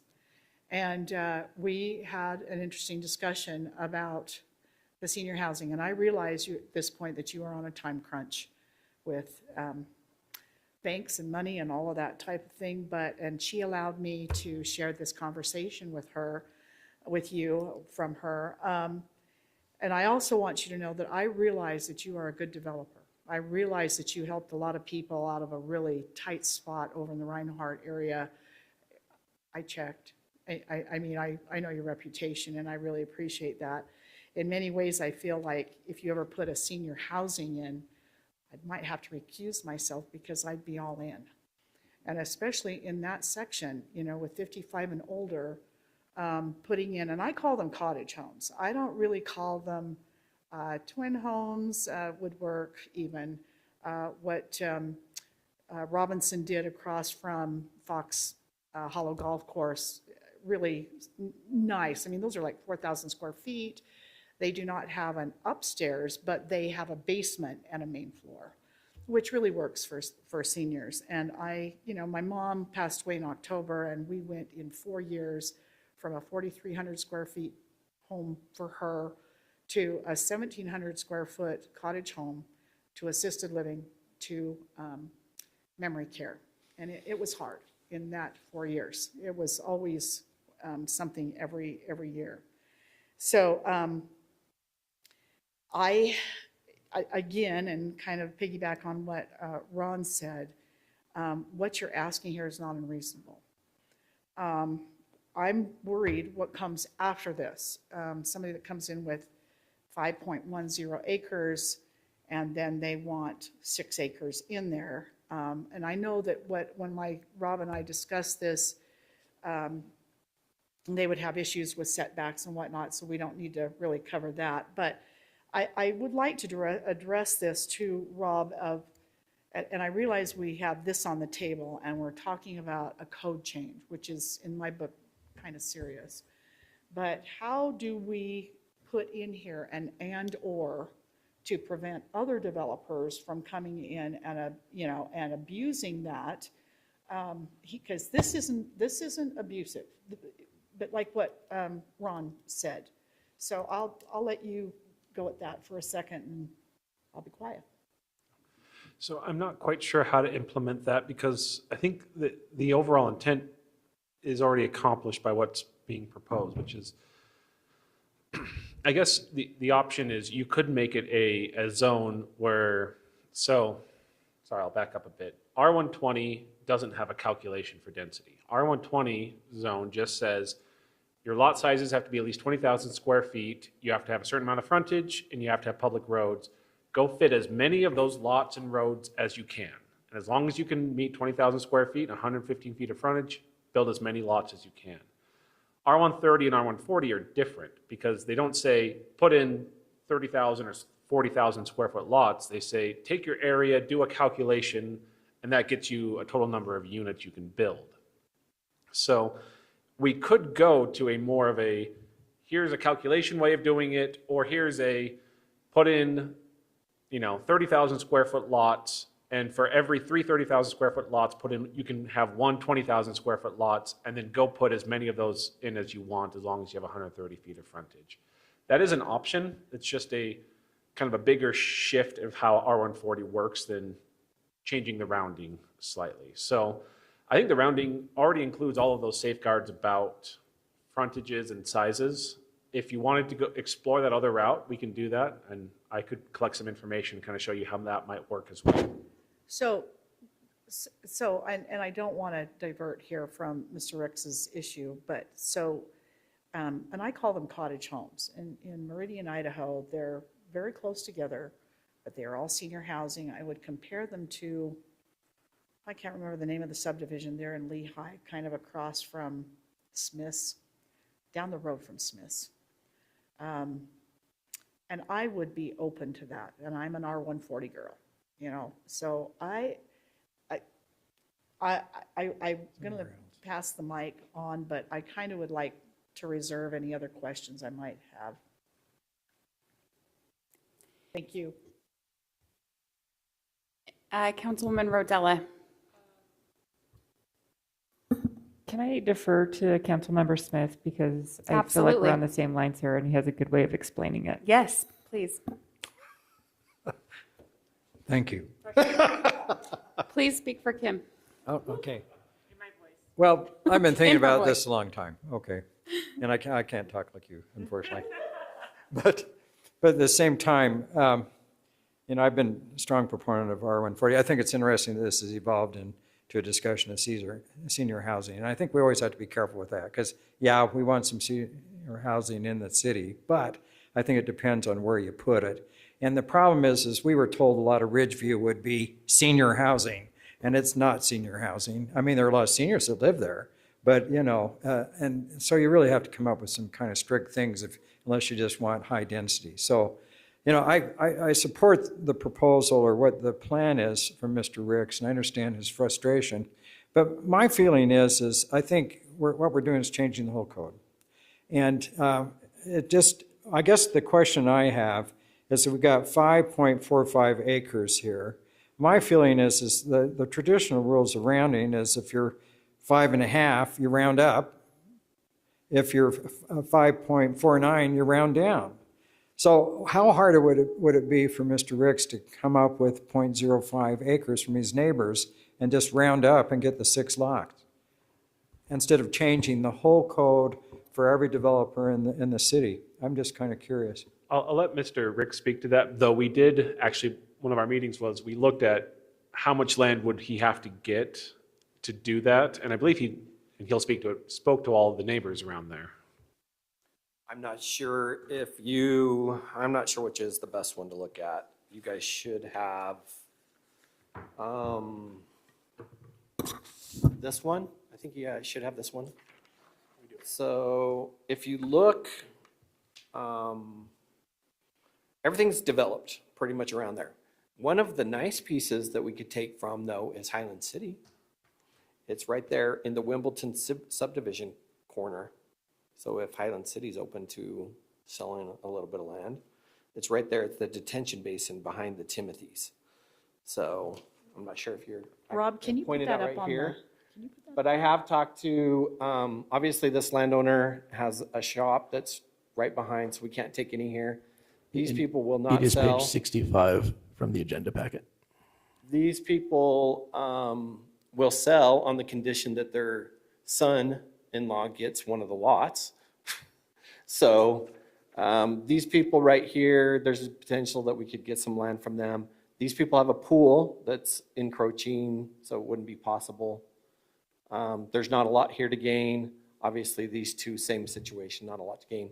This person has expressed interest in incorporating their lot into this subdivision. I have ran the numbers to see if it would work. It's that one corner lot on Madison. It's the Hardings. I just don't know if I can get like just right above it. It'd be really tight. But Highland City does have this nice little piece of property right here that's not usable. that's actually in the Wimbledon subdivision. It's currently used as a detention basin. So we could use that if Highland City's willing to sell. How many square feet are we talking about here? Is it 2,500 approximately, or? I was about to run the number for you. It is, it's like 2,500. Actually, is it? It's a little more than that. It's, what's 0.05 of 43,560? That's what I'm getting to. I can't remember exactly what it is. Do we have to own retention basins? Isn't there also a trail there, Chris? There is a trail there. Okay. There is a trail there. So that would be an issue. Yeah, the But- trail would be. We could always just incorporate it and put an easement through. So you need 220,000 square feet of ground, but let me see what you have currently. Yeah, you have the calculation in that other one. It's 0.05 acres, so it's got to be about 2,500. And that's that house that sits on West Madison Avenue on that corner, right, Mr. Rex? 2,500, yes, Right, yes. okay. 2,500 square feet is actually, I mean, if you figure the average frontage is like 200 square feet, you're at least 10 feet back into somebody's property. So that's what we talked about doing, was possibly taking 10 feet from this one. These people will not sell, which is the middle one. Obviously, the only other option would be incorporating some of this. So He's about 2,000 square feet off. He has about 218 plus minus a little bit, 1,000 square feet. You need 220 to get to 5.5 lots, to then round up to 6. Is our total 5.5? I thought it just round down. Typically, if you hit 0.5, you'd round up, 0.49, Is round that down. the way the code is now? Right now, it is, if you are 5.99, you round down to 5. Yes, that's what I'm saying. Yes. So it'd require that one change You plus still have to this. change it to round to the nearest whole number. Right. Yeah. I think it's odd Thank you. that we went round to the nearest whole number. But so what's the chance the city could, if it's city property, 2,000? I mean, we surplus things all the time. We have done a lot in Wimbledon without messing things up, and keep it the way. It's an easement basically, but give him the property so he could have his 6 lots. Or and you've talked, can I ask a question, Mayor? Sure. Mr. Ricks? So have you talked to this neighbor on Madison, and they would be interested in being involved in your property calculations, your acreage? yes, they would be interested. Unfortunately, everything comes at a cost. So, and we're trying to keep costs low, just like you were talking about the firehouse situation. Right. So we're trying to keep costs as low as we can. Again, it's going to be, what he would like to do with that house, I don't know if you remember it, it's the Fackrell's old home. He wants to tear it down and rebuild on it. So if we could reach some sort of agreement where it's it'd be kind of nice for everybody, because that would clean up that corner, would make put a newer home in that situation that's not kind of an awkward home that's right there, then it would kind of That's solve a the lot of home- problems. That's the home that's there now. Yeah, it's the home that's existing there. It's kind of like, it's in the ground about halfway. It's a split entry. I think, actually, was it a split entry or a split level? I can't remember, Amy. I'm trying to But think. which one you go in and you go up and you go down. I can't remember if it's split entry or split level, but he does want to remove that home and then build a new home, so. So I just want to be emphatic that I support you getting the 6 lots. But I also would like not to change the code dramatically to do it. If there's some of these other things we could compromise in, and I kind of lean, and of course, I'm just one person on the council, but I lean on, if it's 5.5 acres, you round to 6. If it's 5.49, you round down. But if there's a way that we could give you that 5.5 and round up, I'd support it 100%. And, if there's a chance that these people want to put in a nice new home there, I think that'd be wonderful. The question would be if it would meet, because with the R140, you can do one lot. With this, I think, what was it, 25%? You could do a 20,000 square foot lot. Correct. So the question would be if we could utilize that one lot as our 20,000 square foot lot, which would need to sit down and That- kind of do the math on it. I don't know, does that really help at all? That's a 3/4 of an acre lot. Just a smidge under 3/4 of an acre. So if you add that in, If Harding's, that's what the county map parcel shows. map Yeah, says at because least. 20,000 square feet's a half acre, so, Right, but I mean, the lot itself is 3/4 of an acre. yeah. So if you add that into, that still doesn't give you 7 lots. So the lot on that southwest corner is 32,465 square feet. So there is an extra 2,400 square feet that wouldn't be Sitting there. required for that lot to meet R140 standards if that were added to the rest of the property. And you change the code to round And to we the change, nearest okay.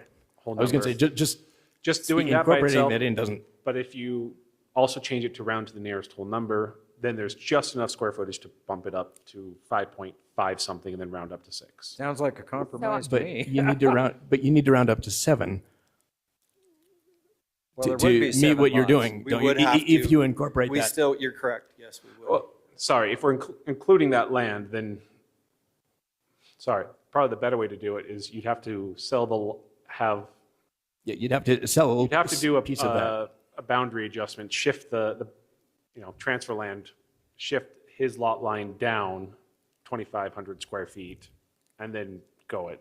Yeah, we would do a new plat for that whole area, so we would just do a full plat amendment would actually be a partial plat amendment as well as incorporating that new plat. So I thought they would just have to come to you folks and you'd change the property line. Didn't we approve that recently? No, we haven't gotten there yet. I thought we got to that point, so they didn't have to go to the county and redo the plat. Okay. Unfortunately, not with, it doesn't quite, the county doesn't like it. We still fight with the county on So it. the county doesn't like it. So then our question for tonight, though, coming back is, would we like to make a change to the code? Do we have anybody who's ready to make a motion, or is there further discussion that we need? I agree with Scott. I'd just like to make a change to the code to go with rounding measures that we use in our schoolrooms of, 5.5 round up, 5.49 round down. That's the only change I'm looking at tonight. So I believe, was that well, I believe what we're talking about there is rounding to the nearest whole number. Is that how it's described? Right. So I like Scott's amendment. I support that 100%, but I would like to find a way to work with Mr. Ricks so that he can have his 6 lots. And if there's a little piece of the city property up there that we could give, or not give him, but sell to him. I mean, we've surplus property all the way around Wilmington, and I don't think it would change the retention basin that much. Is detention or retention?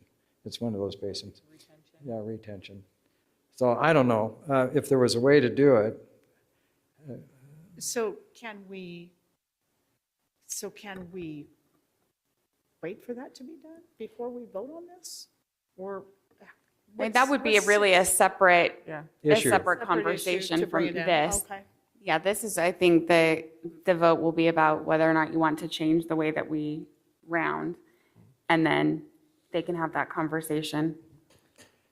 So my opinion would be to continue this, to investigate a little bit. If there's a way that there can be a compromise with Mr. Ricks, if not, then I would bring it back because we may change our mind how we adjust the code.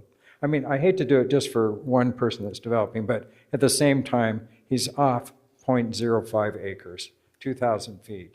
It seems like we should be able to compromise a little bit. What do you think, Mayor? Yeah, so procedurally, we had a motion from Councilwoman Rodella, so. Except it died. Oh, I didn't hear that. There was no second, was there? I'll second it. What was the No, motion? you don't I'm want to sorry, second can you it. repeat the No, I don't motion? want to second it. No. Why? Because you wanted to, she motioned to do the junior high rounding, and you Okay. wanted to motion to Okay, now I'm continue. confused. So I won't second it. Okay, sorry. So we're not could you repeat the motion, please? So Kim had a motion to do the rounding to the nearest whole number. That's right. We didn't have a second on that motion yet. Councilmember Smith's motion was to continue. Isn't that what we already do? I'm sorry, I'm confused. I thought that's what we already do. I'll second. I'm asking them. We always round down. Rounding to the nearest whole number instead was what Councilwoman Rodella suggested. So we had a motion, though, by Councilmember Smith and a second by Councilmember Courtney. So, and that vote is, that is the motion to continue this item. To continue. Yes, Okay, ma'am. Gotcha. Yes. Before we vote on that, just to check, Does continuing this for until the next meeting cause any problems for the applicant?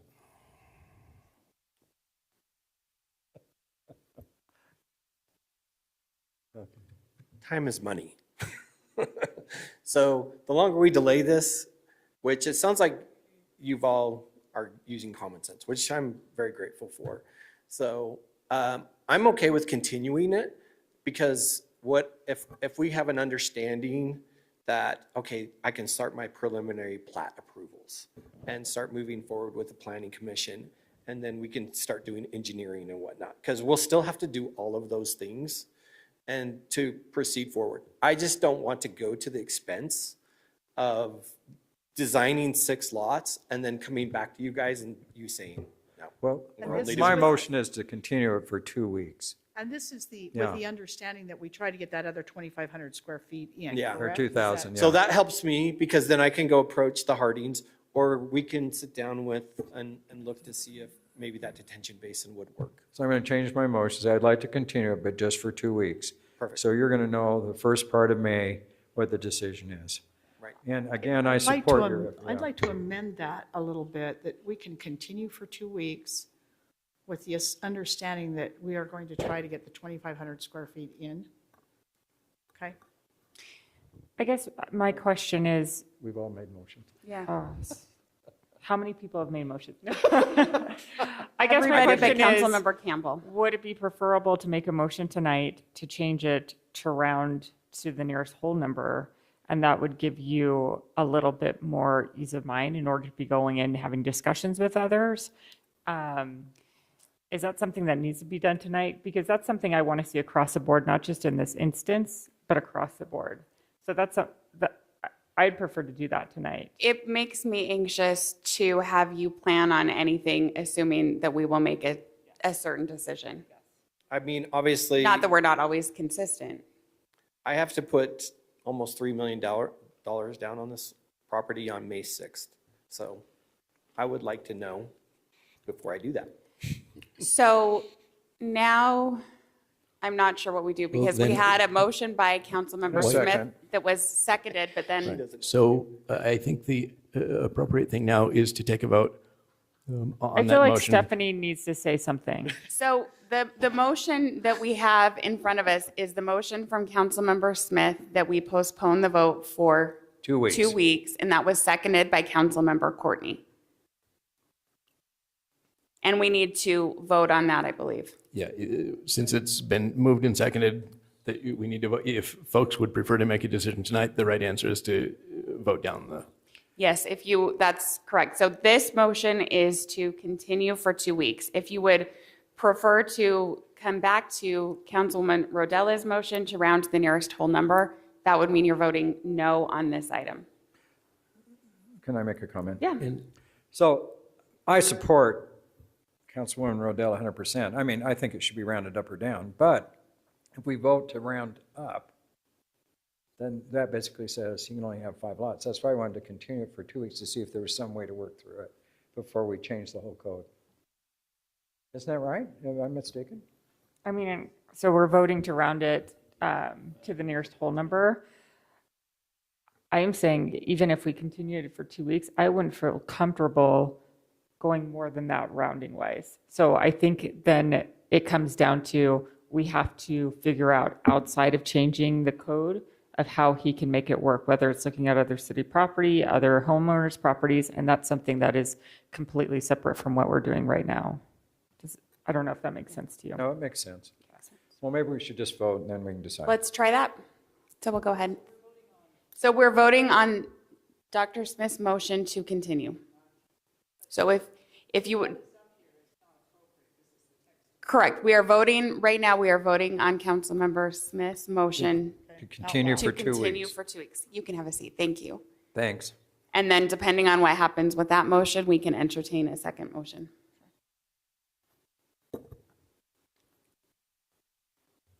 We're doing this one.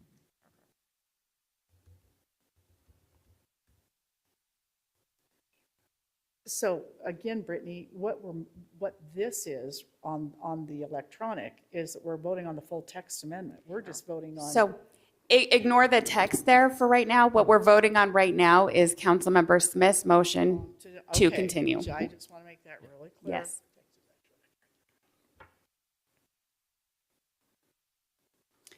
Okay, so that is a no, 3-2. So now we can entertain another motion if there is one, as we have not moved to continue this item. One quick item that if we are going to change the round, and apologies, I had thought about this earlier and then poof, out of my mind, so I did not prepare anything. If we are going to change the rounding rules in this piece of code, I would also like to change Highland Development Code 3-613, which is where the general always round down rule exists, to preface it with unless otherwise specified herein, comma. And the reason for that is because in the past, before 2022 apparently, even though there was a more specific rule that should have been applied, staff was applying the general rule because it looked to them like there was a conflict between the two. And that if we say, unless otherwise specified herein, I think that makes it clear which one should win. So do you have a motion? I'm happy to make a motion. I move that the council amend Highland Development Code, section 3-613, to preface the existing text with unless otherwise specified herein, and to amend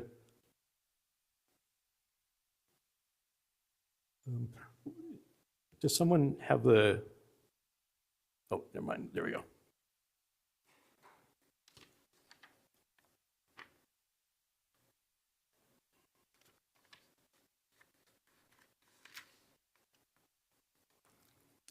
To amend, well, to adopt the resolution, amending Exhibit A to add a change to Highland Development Code 3-613 to preface the existing text with unless otherwise specified herein, and to strike the existing word down and the proposed word up in Highland Development Code 3-4103, Exhibit A, which would change it to a fractional number shall be rounded to the nearest whole number. Stephanie, do you need him to repeat that? No. I'll tell you what, I'm going to get it off the audio and we'll get that. But that is the motion on the table right now. Is that correct? So the motion on the table is to round to the nearest whole number. And that was a motion made by Councilmember Courtney. Do we have a second? I'll second it. And seconded by Councilwoman Rodella. So we'll need to do a voice vote on this one, and we'll start with So can we have a discussion? you. Sure, yes. Okay, so I'm not sure, I support this, I think, and I said that at the first, I think it should be rounded up or down depending on if you're above a half acre. But I don't know how this really, I think it muddies the water for Mr. Rick. So now he can have 5 lots. And so how is he going to plan and things like that, unless he can come up with extra? So how does that work, Rob? I mean, you're basically, if we do this, we say he can have 5 lots, and he needs to start preparing and things. So in some ways, it gives finality to the question of how things will be rounded. So Sure, then and I understand that. if this is the direction the council goes, he will know if I can get 2,200, 2,500 square feet from an adjacent lot, I can get to 6 lots. And I don't need to go back to the council and hope they still approve that in the future. So it'll at least tell him he has a path forward if he can figure it out. And so if he can get up past if he can get to 5.5 acres, he can just go on the new ruling and just put in 6 homes. Correct. So it gives him a path forward. He still has to figure out what that path is going to be, who he's going to get the land from, but the council's already made the decision that says if you can figure that out, you can do it.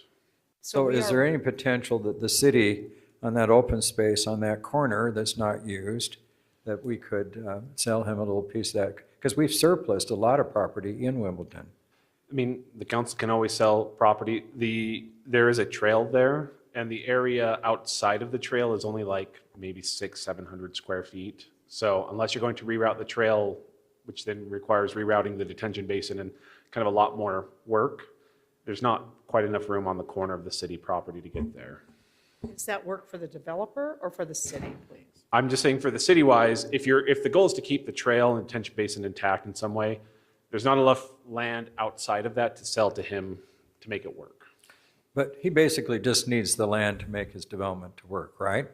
And Correct. that trail curves there, so why couldn't we send him the little corner, keeping 5 foot on the side of the trail? Is it really that tight? It's pretty tight. Because it's on the map you showed, it doesn't look that tight. I'd have to go look at it. I did a little measurement. You get 600-ish square feet, 700 square feet if you kind of just follow the trail for a bit and make the corner.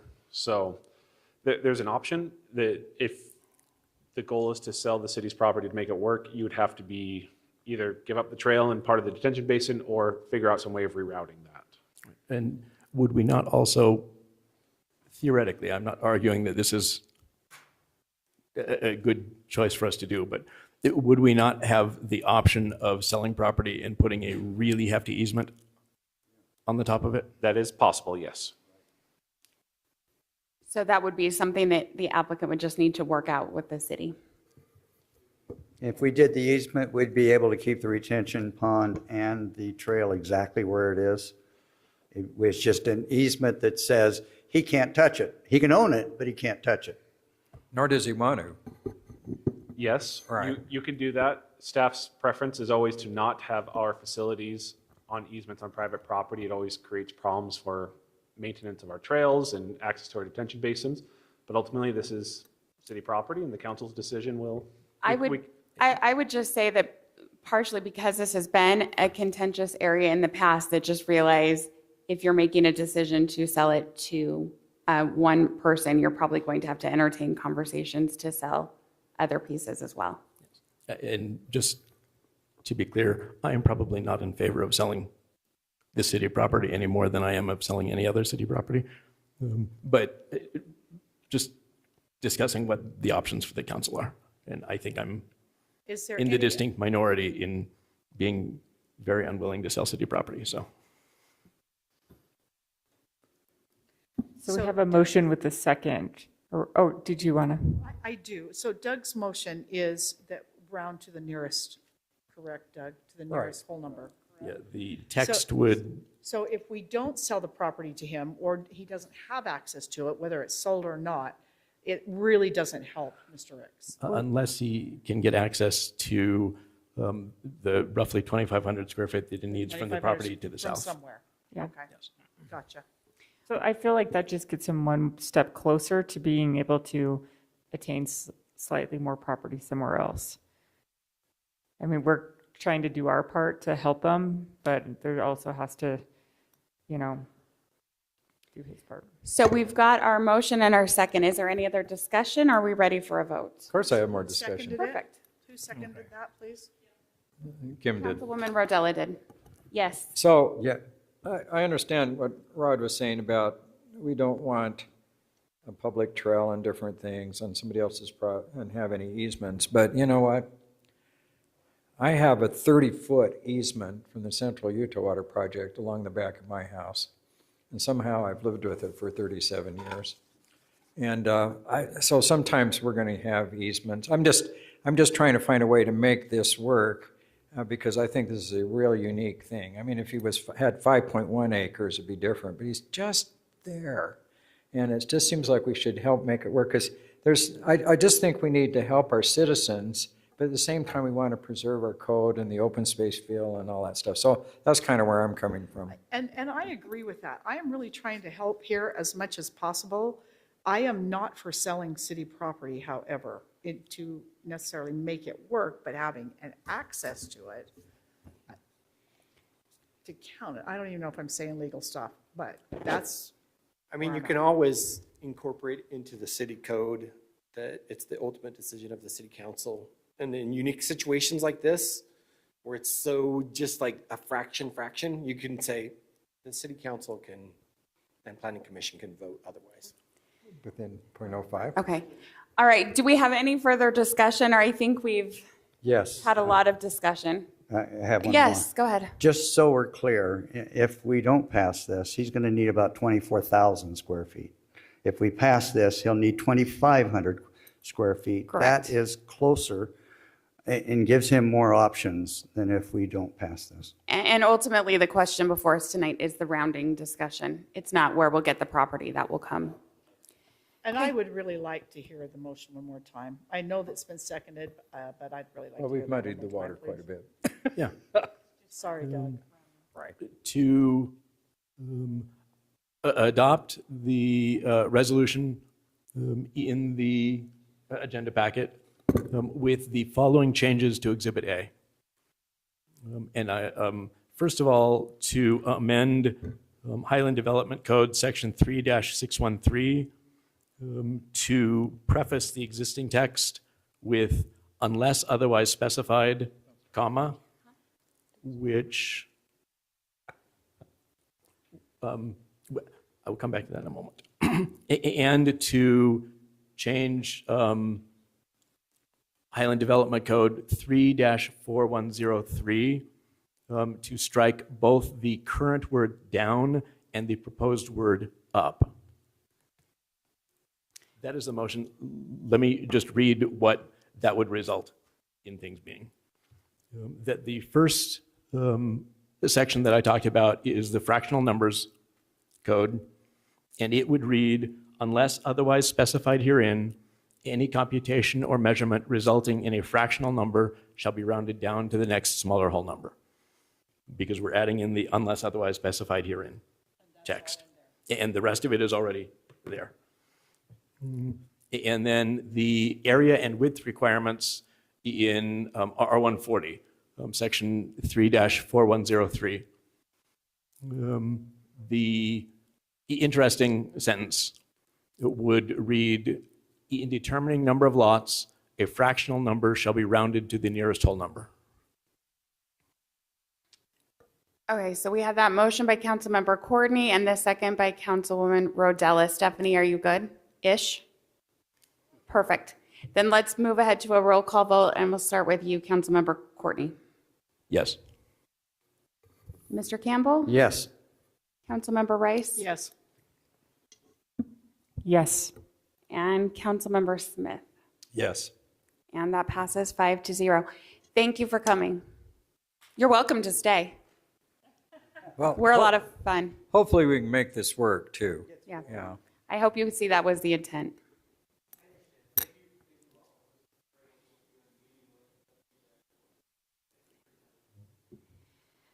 Okay, let's move on to action item 4C. This is the Highland Alpine Chamber of Commerce, MOU, and Aaron, this is for you.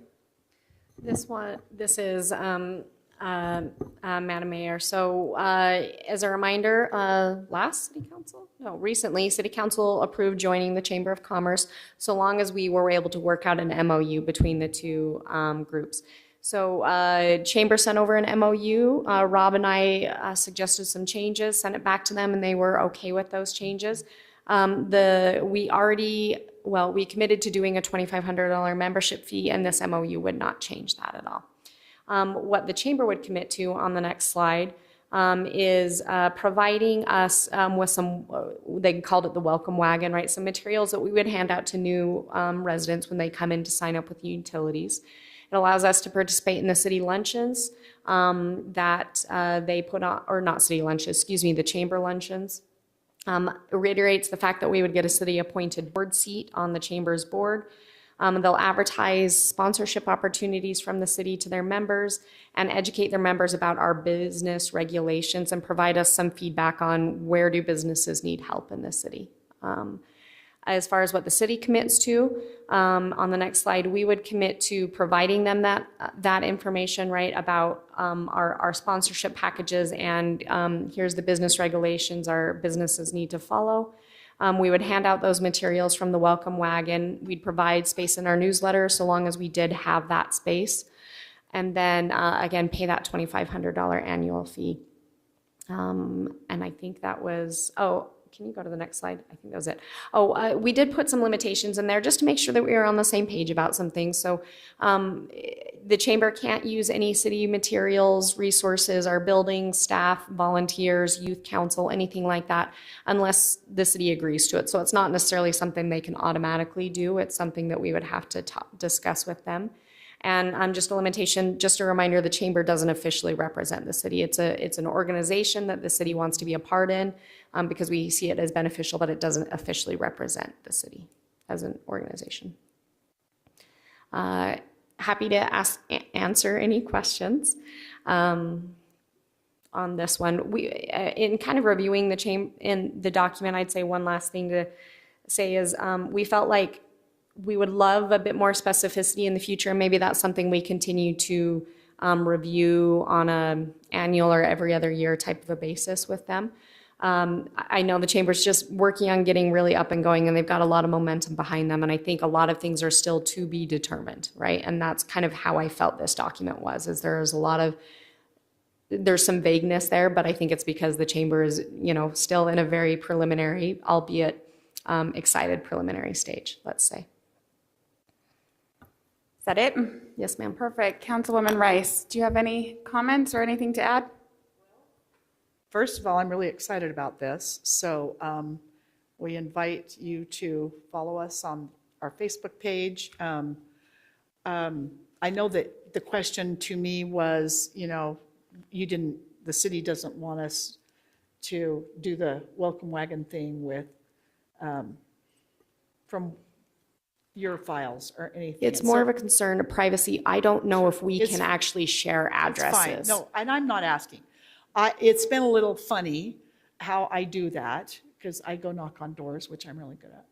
But, and most people have been very receptive, to it's just a little basket and I look like Little Red Riding Hood when I go. But, it's just, that's kind of what it is. So, and I am excited about it. I hope you are too. I hope you will follow us on our Facebook page. And I've been to a luncheon with it already, and we have our opening social on May 9th. Is that right, Ron?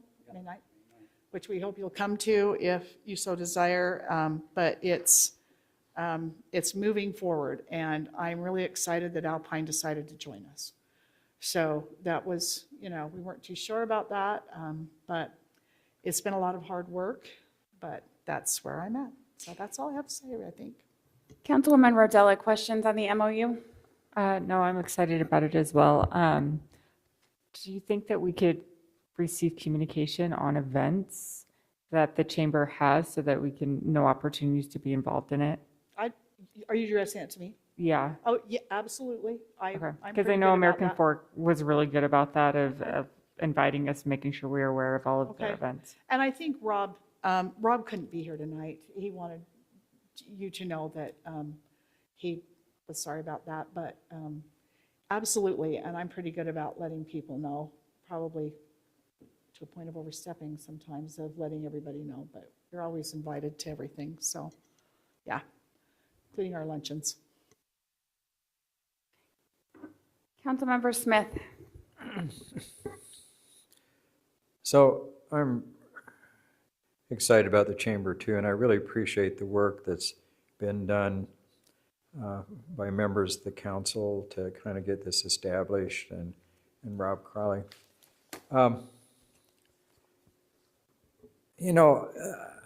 A well-functioning chamber of commerce, in my opinion, does nothing but to benefit the city.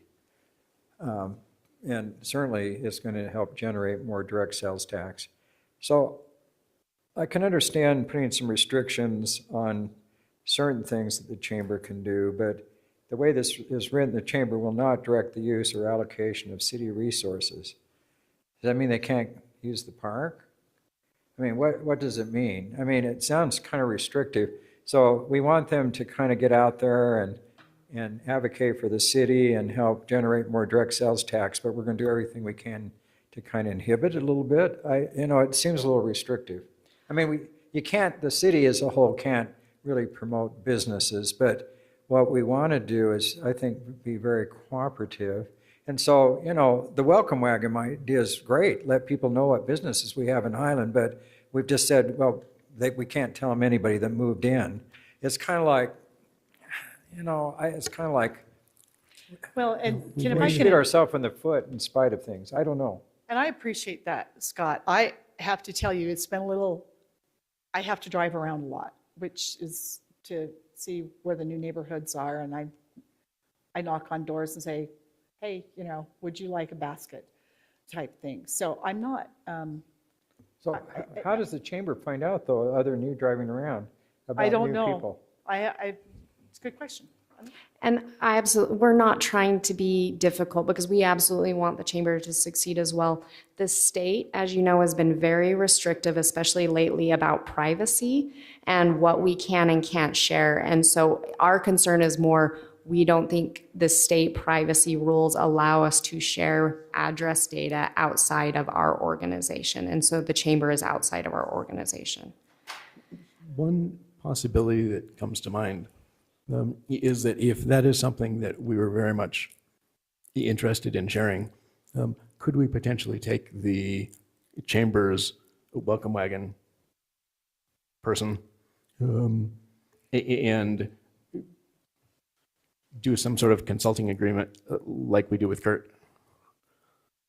So they work for the city? So that they are both part of the chamber and part of the city, and in their role as part of the city, we could share that information with them. I mean, it seems like whether it's that or something else, it seems like there's probably something there that we can work with. That could happen. And I don't know if the staff's really looked in a ton to confirm whether or not we could share that address data. It was something that popped up as a concern, basically, when we originally started talking with the chamber. But And very rightly I wonder so. if there is. And I don't mean to keep jumping in here, but my deep down wish is that we could have a little button when they sign up for their water bill that says, would you like to hear from the Chamber of Commerce, the Highland Alpine Chamber of Commerce? Yes or no? And that would help, but again, that's kind of a deep down wish. That's not a request, a formal request or anything like that. I'm just, if wishes were there, that would be one. Well, we have a welcome book that we could, a physical book as well as an email, right? Depending on if they approach us, if they come into the office or if they just email us, that we send them. And we put information about the Arts Council in there, so I don't see why we couldn't also put information about the Chamber of Commerce in there. Well, and I'm the one that puts those baskets together. So I guess I don't need to visit the house. I thought that was kind of cool. No, I it's could a bring it wonderful here, touch. and I'm when not. they sign up, you could give it to them, I guess. I'm open to anything, but Liz, I agree with you. When I moved to Highlands, somebody came by to my house and gave me a welcome packet and said, welcome to Highland. And I thought, I just have moved into the best city ever. Who would have done that? Right, and that's what we want. But I understand there's privacy rules, and Well- that was 20 years ago or so, Yeah, I and know, they've changed. And this, they didn't do that for me when I moved in, but I will tell you that and it's encouraging them to eat here, shop here. We have lots of coupons on our Facebook page and website too, of who the members are. So and I'm not trying to overstep or anything like that, but it's, because I kind of get excited about it with the And if basket. council But I'll wants, do whatever. and I love the personal touch. I think it's a fantastic idea. If council wants us to further explore that and see if we can find a way to make this happen, we could continue this agreement, because right now it says, the chamber will give it to us and we'll give it to them. If you want us to see if there's a way to allow the chamber to do it through what Councilmember Courtney suggested, or explore further to see if we do feel like we could find a way to give addresses, we can do that. We'd probably want to continue this so that we could revise the MOU. I'm fine with the MOU. I wonder if there's also a way to do it through the Real Estate Association as well, of them having records of move-ins within the areas and houses sold. Appreciate that, Kim. I know a lot of realtors that sell in Highland. I could say, hey, would you ask them to give me their name? And, if you watch the Facebook page, we're about to do one with somebody that lives about 5 blocks from me. Yeah, so maybe ask them if there's a list that they have available. Councilmember Courtney, do you have any? Just one other comment, Scott, with regard to your concern about use of parks or whatever. My reading of it is that this does not in any way preclude them from using our parks or from using our parks for free if we opted. It's just that they can't direct, that they have to come to the city and say, can we use your park? And we say yes. But the problem with that is the agreement says the chamber will not direct the use or allocation of city resources. Right, which is So exactly it- what I just described. Yeah, but I think a park is a resource. Yeah, but it just says that they can't direct the use of it.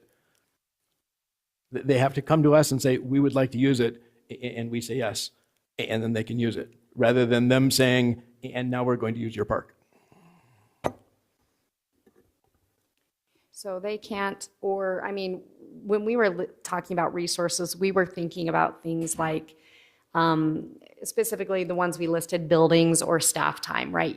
So the intention of this was to say the chamber can't come in and say, we want to set up an office and we want to use this staff spot that's only here part-time. We want to use that desk the remainder of the time. Like that, they could ask us that and we could decide, does it make sense, right, internally staff. But that's what that sentence meant to say, is they can't tell us they're going to do something, but they can ask and then we can say, yeah, let's see if we can work this out. And I don't think that's their intention. I don't want to keep jumping in here. I apologize, Madam Mayor, but I don't think we have even talked about anything like that because the director has his own office. He originally did ask me if there was some did he city really? space Okay, I didn't know that. Sorry. available. I didn't know that. But no, I wouldn't ask either because I know how busy you guys are, but and I would just, one other thing, I kind of really don't want to postpone this, mostly because our logos and our shirts and all of that is en route to, it says Highland Alpine Chamber of Commerce. So just so you know, it's no pressure. Councilmember Campbell. I did a semi-deep dive on the privacy issue that Erin's talking about, and she's absolutely right that we cannot just release new utility hookup information and give it to the chamber. But I think along with what Doug was saying and Liz was saying, if we could ask a question, that would you mind giving this, maybe we have your permission to give this information to the chamber or something like that. We could work out the wording and Rob can certainly help work on that. That could be done. But this is something I fully support. And like Liz says, this needs to be approved tonight. Really so we can keep the momentum going. And by the way, on Alpine, there was some hesitancy by the council and there's some worry that it wouldn't be approved. Once it was approved, it was like opening the floodgates. Rob has received all kinds of positive responses from the businesses, but also from the mayor and from the council members who previously had some issues. They're now very supportive. The whole council up in Alpine is supportive. I think without exception, but certainly the businesses are supportive. So this is a real positive thing that we're bringing to our city and to Alpine, and I just fully support it. Does anybody have a motion then that they would like to make? May I ask one more question? Sure. Since I sit on the board, would you prefer I recuse myself from this vote? I don't want to, but is that okay with you? I don't see your name mentioned in there. Okay. Yeah. So we've got that. Do we have a motion? I move the city council approve the memorandum of understanding between the Highland City and the Highland Alpine Chamber of Commerce for approval. Perfect. I second that. Oh, got 2 seconds. There we go. So we've got a motion by Councilmember Rice and a second by Councilmember Courtney. No, Campbell. Campbell. It's okay.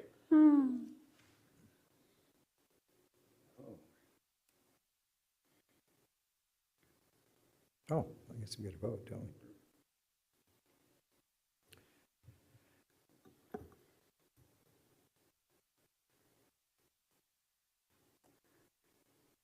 Yes. Perfect. 5-2. And thank you, Councilmember Campbell, Councilmember Rice, Rob, Erin, that was a lot of work to get that going, so thank you. Look forward to seeing everything that they do. All right, moving on to item 4D. This is a solicitor license appeal, and it appears as if we don't have the appellant here with us. So, Rob, what would you say? Appears the appellant has not argued his case. You saw his appeal letter in the packet. My response is, I've already outlined my response. The city's code is clear and unambiguous and requires denial of the license. So I would urge the council to deny and uphold the denial. Okay, then I think yes. I don't think we need to have a lot of discussion on this one. Yeah. I would like to make the motion. Perfect. So I move that the Highland City Council move to affirm the decision of the staff. So the following things. I move the City Council affirm the decision of staff and uphold the denial of a solicitor's license to Mr. Ludwig. Find that Mr. Ludwig has disqualifying status under Highland City Code as outlined in the letter of denial. We've got a motion by Councilmember Smith Second. and a second by Councilmember Courtney. So we're ready for a vote. One question before we vote. Rob, I know we had talked about a written decision. One, I'm assuming that since it's not in the proposed motion, that we don't need to direct that as part of our motion. I will provide a written decision to him with the council's decision. Okay. And do we need anything other than the motion for you to, okay, thanks.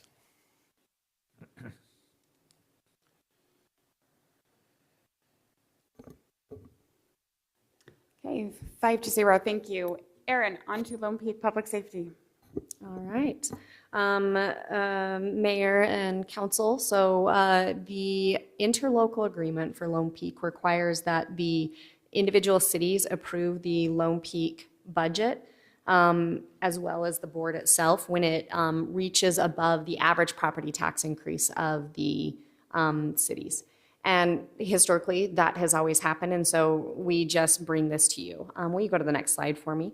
And so Lone Peak approved this budget on April 1st, and Alpine City Council did approve it on April 15th. And so now it is before you to do so.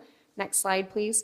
I've included the slides that I included as part of our budget work session last week, just to give you a highlight on what those big changes are to Lone Peak. I'm happy to go through those if you would like me to as a reminder, because we talked a lot at the budget meeting, or happy to answer any questions where the chiefs are. Would you like me to go over those big changes again? I kind of would. Yeah, absolutely. I'm happy to do so. I'm only one. I can live. No, I think that if anybody is interested in going, then we should. This is, about 76% of our general fund, our property and sales tax. So it's a big part of our budget, and I want to make sure our council understands it. So in administration, we now have a contract attorney that's separate than both cities, and so that is a change to that department. We also have increases from dispatch, and but those are paid individually by the cities, and so they show up in the administration budget, however. The biggest impact in the administration budget for Lone Peak is the refund to both cities that corresponds to excess fund balance that is in Lone Peak right now, as well as it corresponds to the formula change that we are doing this year to move to the fire department, or to change the fire department formula to be based on taxable value. So it corresponds with the change in that, where both Highland and Alpine cities will receive a refund. Any questions on administration? Okay, next slide, let's talk about police. Police are budgeted to receive a 5% wage adjustment. That is mainly going to be targeted as a market adjustment to help get us closer to our neighbors, closer competitively. The next big thing for the police department would be an added sergeant position. I incorrectly said lieutenant last week. It's actually a sergeant position or supervisor position. And that looks, when the Chief William talked to the board originally about, I'm looking at potentially adding some staffing, the board asked him to look at the data and show what was needed. And when he did that, he said, what I'm really lacking is some there's some gaps where we don't have supervisors available to our officers, and so this will help to address that. Another big impact on the police budget is the use of fund balance to purchase vehicles. Normally, we do a lease to own, and because the fund balance is getting high in the police department as well, we asked the board and they approved using fund balance to purchase those vehicles. So you'll see a decrease in the vehicle lease line item, but a large increase in the capital line item to purchase those vehicles. And then the final thing, a final big change in the police department is the addition of some money set aside to intend to add a AI software to help police officers write reports. After they have an interaction with the public, they have to write, especially depending on the interaction, they have to write a lengthy report. And this software is intended to help them get started in that process. It certainly will still require human review, but the hope is it will save enough time that it'll essentially add an extra officer on the road with as much time saving as we're hoping. But it's something that we know of one software out there, but Chief Williams still exploring before making a final decision on what that would look like. So I have a couple of questions on Yes. that. If you would back that up, please. So on that 5% wage adjustment, is that our share or is that the combined share between Alpine Highland? I mean, I don't know if you can even divide that out, right? It is a combined, so essentially the police department is getting 5% in addition on their salaries. Okay. To then, it doesn't mean every officer is getting 5%, it'll be based on the market and which positions are under market. Okay. And then, so on the software to improve officer efficiency, and I use AI to redo some of my responses to texting or, it doesn't cost me anything, or Facebook, or, a lot of those things, even with my new computer. Do we really need that? Yes. Essentially what it does is it downloads, because they have to wear body cams everywhere, right? So it uses that body cam footage and then writes a report based on the body cam footage. Okay. I don't know if I understood that, but. It's not the same use of AI as you're talking about. That this really pulls in a bunch of different, from what I understand from the chief, this really pulls in a lot of different sources of information and writes a really thorough report. It's a real upgraded. There are some other jurisdictions that are using it and are very pleased with it. Okay. And the expectation is it's going to save about half the time on report writing. No, that's fine. I know that I have a son that works that a lot when he has to write it himself and has to have it proofread. So I get it. Thank you. That's all I had, really. Chief William, do you have anything you want to say? I know that you guys don't often get the chance to talk, and you were so sad about that. I'm not really sad about not having to talk, but no, what you've explained about the AI is pretty accurate. Not only does it take in body camera footage to be able to help write initial reports, but a lot of times our investigators will do lengthy interviews, especially when it involves crimes that involve children, and those can turn into a 4 or 5 hour interview, which turns into 15 to 20 hours trying to write a report. We're looking at cutting this in half. So truthfully, it's a force multiplier and will help with keeping the officers out on the road and available to respond to residents when they call. That's awesome. I appreciate the explanations. All right, let's talk about the fire department. Fire department will, you see a revenue increase in the fire department, so they help to offset their costs, which we always appreciate. So both from call volume and the calls that we were responding to on county property are seeing revenue increases. In addition, as we talked about previously, there is that new financing formula. So our assessment for fire is actually going down this year because of the new financing formula. Ours, meaning Highland City, Alpine City, is increasing. And then again, there is that 5% wage adjustment for the fire department. Theirs is a step and grade. It's divided between a merit system and a market system because they have a step and grade system in the fire department. Chief Patton, anything you want to add about your budget this year?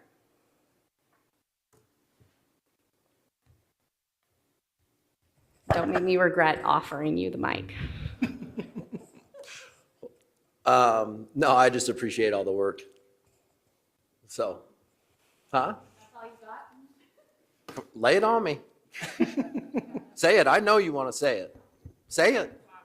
You'll get the response you want. Mayor and council, or any other questions you want to ask? Approve this. Can I have a ride on the fire truck? Yes, If August you- 1st, you are in fact expected to take a ride on the fire truck. I've been riding in. Oh, no, police at cars. 5%, the fire truck's not in the parade. That was the 8% that was originally proposed. Well So played. y'all can walk. We rode on the fire truck 2 years ago on the fling, but I think what we really want to do is ride on those horses. You have to talk to the Hey. Pattersons. I'm just kidding. I don't think we'll pass the test. They had to take a test Yeah, we to be able actually to had ride. to go try out for that You went to try out? at the barn.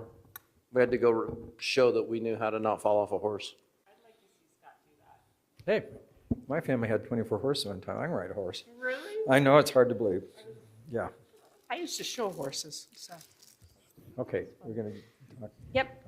We are going to. We done? Do you have other slides, Erin? I do not. Okay, Councilwoman Rodella, what do you have? Oh, just the total. Oh, I do. Total assessment great. increase is 74,000. It's really because we're getting a big decrease in fire and EMS. Sorry, one more slide, I forgot. Because I do want to continue to show this. If you'll go to the next slide, Jay. If you remember, when we set the public safety fee, so like I mentioned earlier, Lone Peak at the time, we are dedicating 76% of our property and sales tax to Lone Peak.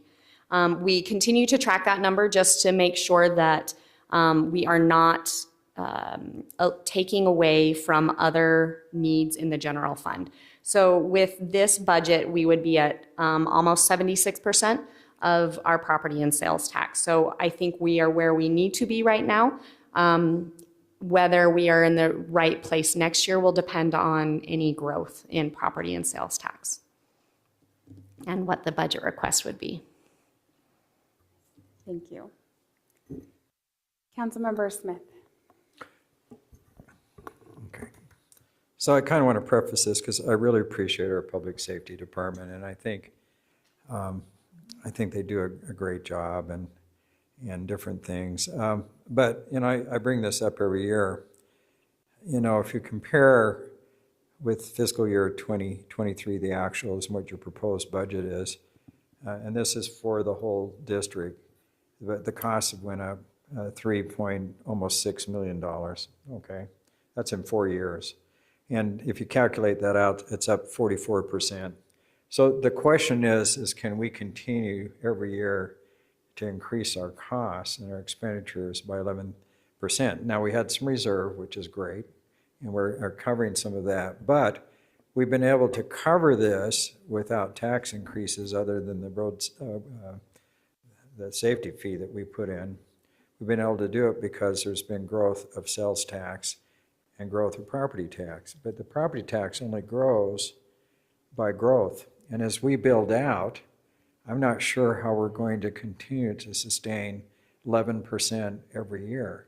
And if you go back to 2021 budget, and that's where we were impacted by some of the turmoil nationally and different things, it's actually gone up more than 11% a year if you average it out. So my question is, as a taxpayer and as representative, the way we've covered this is by growth and increased sales tax. And hopefully that there's going to be a point where we're going to hit a bad spot and we'll have to raise taxes. So the question is are we going to continue doing 11% increases every year because we have to be competitive with every market in the state?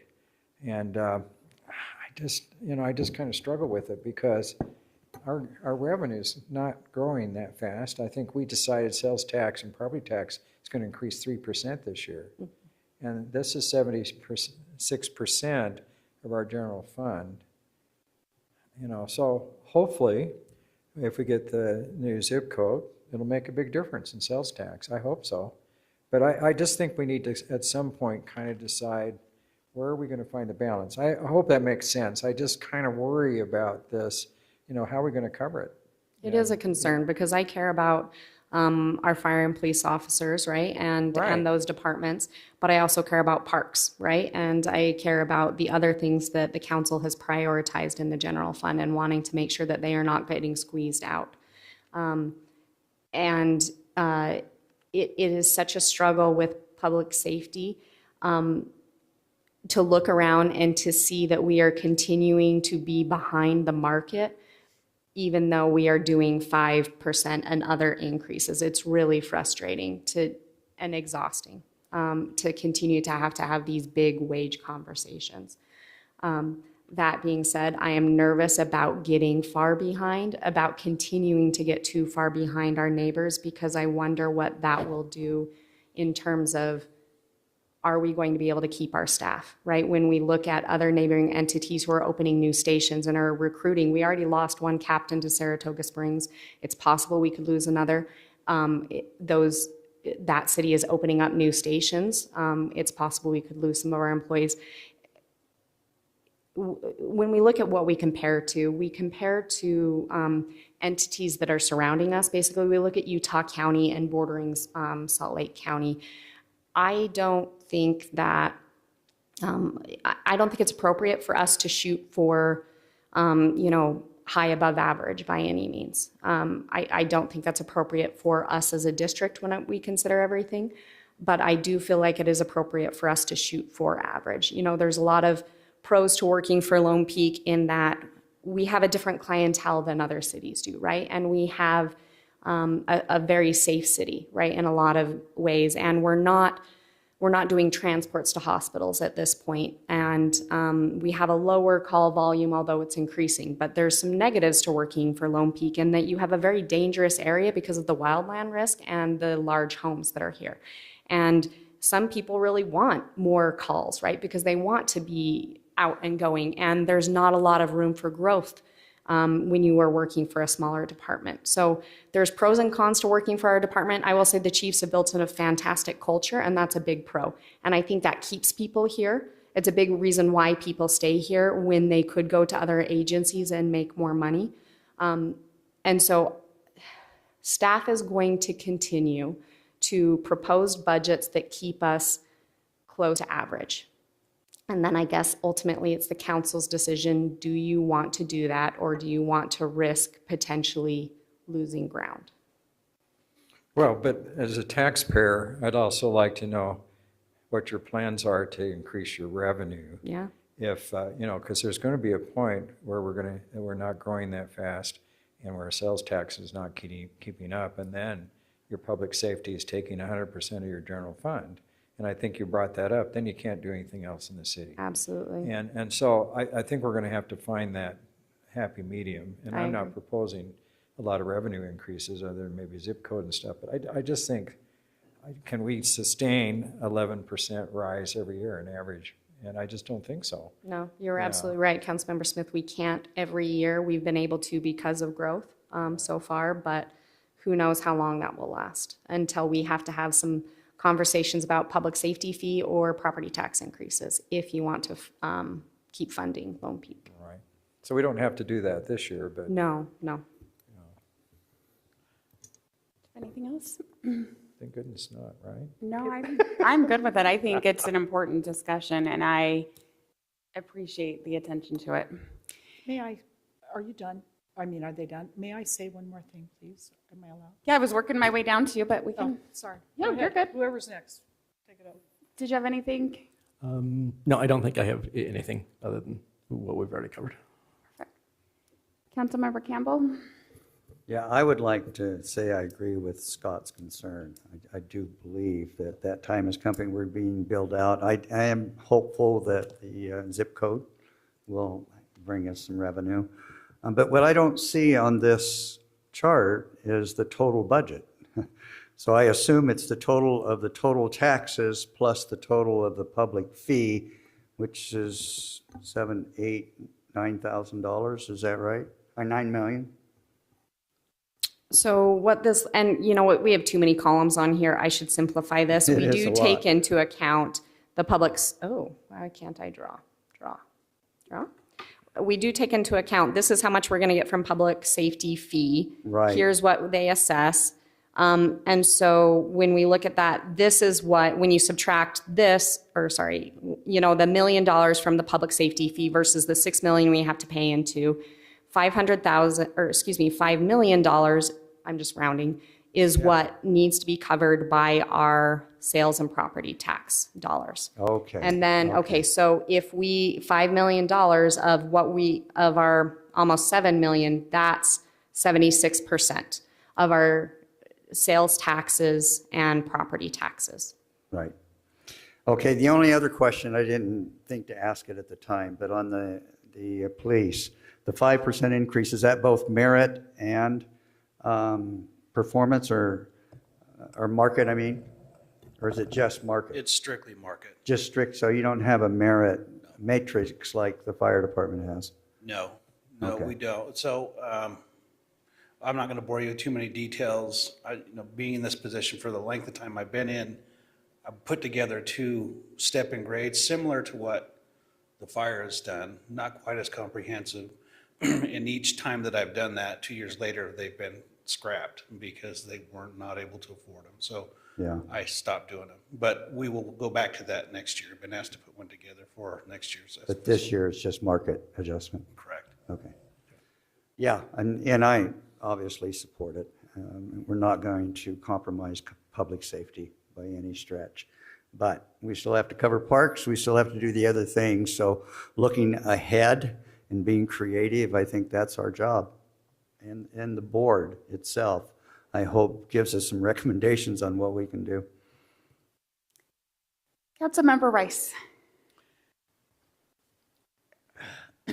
So, I don't think you can ever pay a cop or a fireman enough. They always show up at the worst time in your life, and I've had a couple of those here in Highland. And sometimes on a bad day, when a cop has a bad time, they don't go home.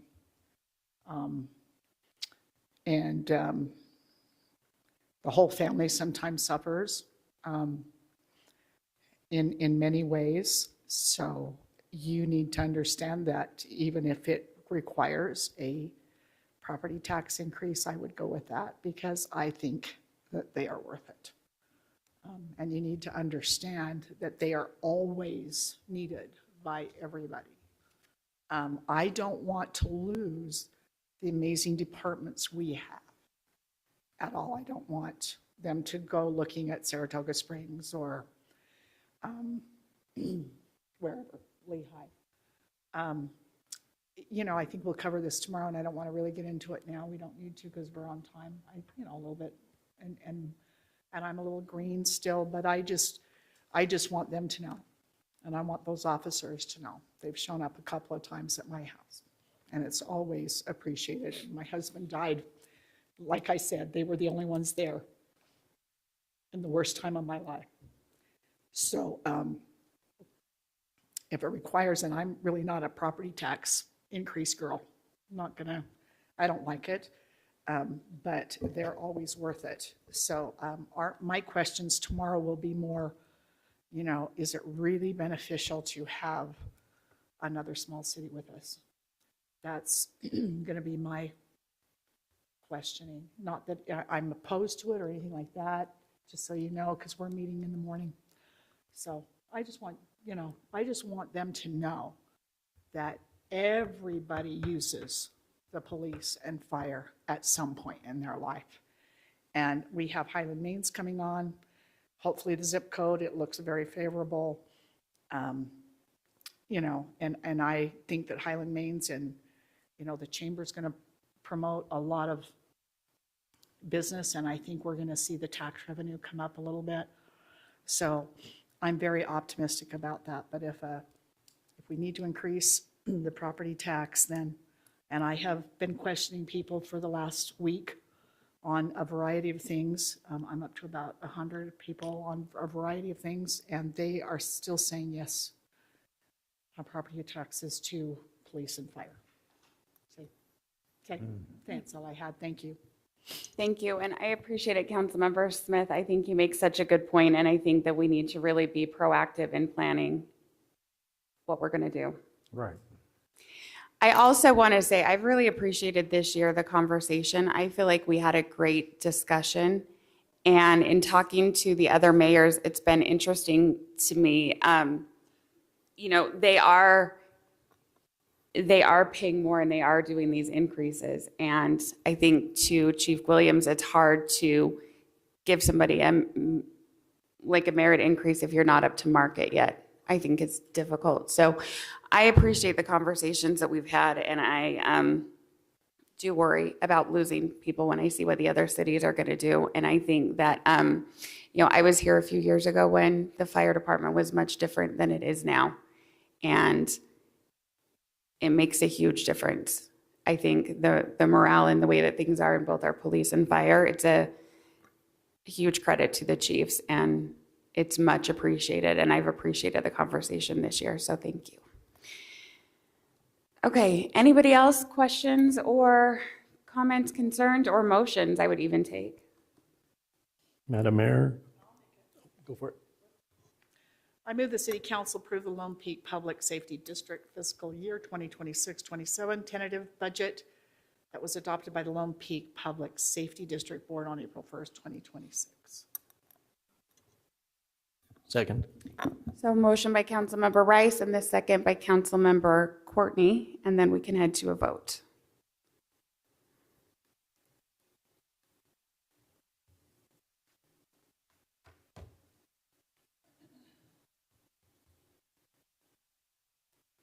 Perfect, 5-0. Thank you, Chiefs, and thank you, Aaron and Jay. Really great job on the budget this year. We appreciate it. You know Mayor, it's been a heavy lift. can I make a quick comment? I just wanted to say thank you. That's not an easy thing to do. And you look at the biggest slice of pie out of your budget comes from public safety, and it always has and always will. It's not an easy discussion to have. I appreciate the comments. Each one of us has lost a friend or two in each one of our disciplines that we were close to. Joe Adams in 2001 was a dear friend of mine down in Lehigh when he lost his life in the line of duty. Derek Johnson, who worked in Draper, he started with Lone Peak. And I was a sergeant back in the early 2000s before he lost his life in 2013 in Draper. So it's just, luckily, I'm knock on wood, this has not come to our doorstep yet, but it could, and it's been on our neighbors' doorsteps, and you just never know. So thank you. I'm not trying to play on bleeding hearts, but it is a difficult decision, but just understand that the officers and their families, specifically their families, know the sacrifice that it is. I can't tell you how many nights that my wife has waited up, and I'm sure Chief Patton's significant other has waited up as well, and just wondering how things are going. So, but thank you. That's a difficult decision to make, but we appreciate your support. Chief Williams, Joe Adams was one of my students at Orem Junior High. Can I make one more comment? Please do. So it would be nice as a member of the council if we occasionally had a report about how many dispatch calls you make. And how many, and then certainly on fire and that, it makes it a little easier to kind of understand what's going on. Does that make sense? I'd like to see some of the statistics because those of us that are not on the Lone Peak Safety Board, we don't see these statistics. And it would be nice to do that. And I'd also like to see comparison with kind of population gradients with neighboring cities. Sure. I mean, it's hard to do apples and oranges, but it'd be kind of nice because, we're still going to have to make some hard decisions how to fund public safety and have other things in the city. And it'd be nice to have the statistics to say, this is what we're doing. We can certainly do that. Yeah. I think the best measurement that we have is the safest city in the U.S. So that is, how do you get there? You get there by having public safety as a priority. Okay. Moving on to talk about the cemetery, which seems less fun even. And this is where we get more revenue. this you, Jay? Stephanie and I are tag teaming Perfect. tonight. I will cover the Cemetery Perpetual Care Fund study and the impacts from that we would like you to consider. And then Stephanie will go over a couple of just things that particularly affect her job, namely the transfers and the buybacks, the plot buybacks. So about a month ago, or a month or two ago, Aaron Sanborn from Zion's Public Finance came and presented a study to you about the long-term viability of the Cemetery Perpetual Education Fund, Cemetery Care Fund. So in that presentation, he had 3 different scenarios. It looks like council members favored scenario 2. May not have been unanimous. We couldn't tell exactly from comments, but this seemed to be the one that got the most attention and discussion at the meeting. And so we wanted to bring that back to you and understand if council would be okay with us bringing these fee changes back to you. For the perpetual fund for the cemetery, obviously the intent is that eventually the cemetery can pay for itself. And so we're trying to build up what we call an endowment in order to have that endowment kick off enough funding once all the plots are sold, so that eventually the cemetery can pay for itself. And so scenario 2 contemplates having the general fund, the cemetery fund would pay back the general fund for all land and capital expenses that were put forward in order to acquire the land and start putting in some of the capital improvements for us to have a cemetery. As far as fees for plot sales go, those rates were increased or recommended to increase by a factor of 18.5%. So the new resident rate would be $1,520 rounded to the nearest 10, and the new non-resident rate would be $2,130 rounded to the nearest 10. And it seemed during that discussion with Zion Public Finance here that was the most favored by the council. And so that is why we are presenting this one tonight. Additionally, there would be a 3.5% increase thereafter. So that was what was recommended in order to have the healthiest cemetery fund going forward, but then also having the revenue that would be needed in order to pay back the general fund. So that's what we're trying to accomplish with these fee increases. So our question to you tonight is, there's 3 things that we would like to know. Are you okay with moving forward with scenario 2 and the recommendations there, which are on the slide? And then I guess item 1A, or what we need to know from you, 1B would be, when would you like the price to go into effect? Staff doesn't care. We don't have a preference, except that if you say, okay, we'll wait until July 1st for these to go into effect, then people will rush and buy cemetery plots now. And by people buying a large number of plots at the current rate, you're undermining the model. Is May 6th too soon? I'm assuming we can't change it until then. So you could have it, yes, you could have it go into effect immediately upon adoption at the next meeting, or you could wait until July 1st or whenever you want. So we're just saying, if there's the possibility of a run on cemetery plots, there may or there may not be. I really don't know. But just if the model contemplates having all future plots, or as many as possible, sold at the increased price to generate as much funding as we can to build that healthy endowment. But totally up to council. But so are you okay with 1,520 for the new resident rate, and the non-resident rate being 2,130. These are prices, as you saw in the presentation, that are really in line with our neighboring cities.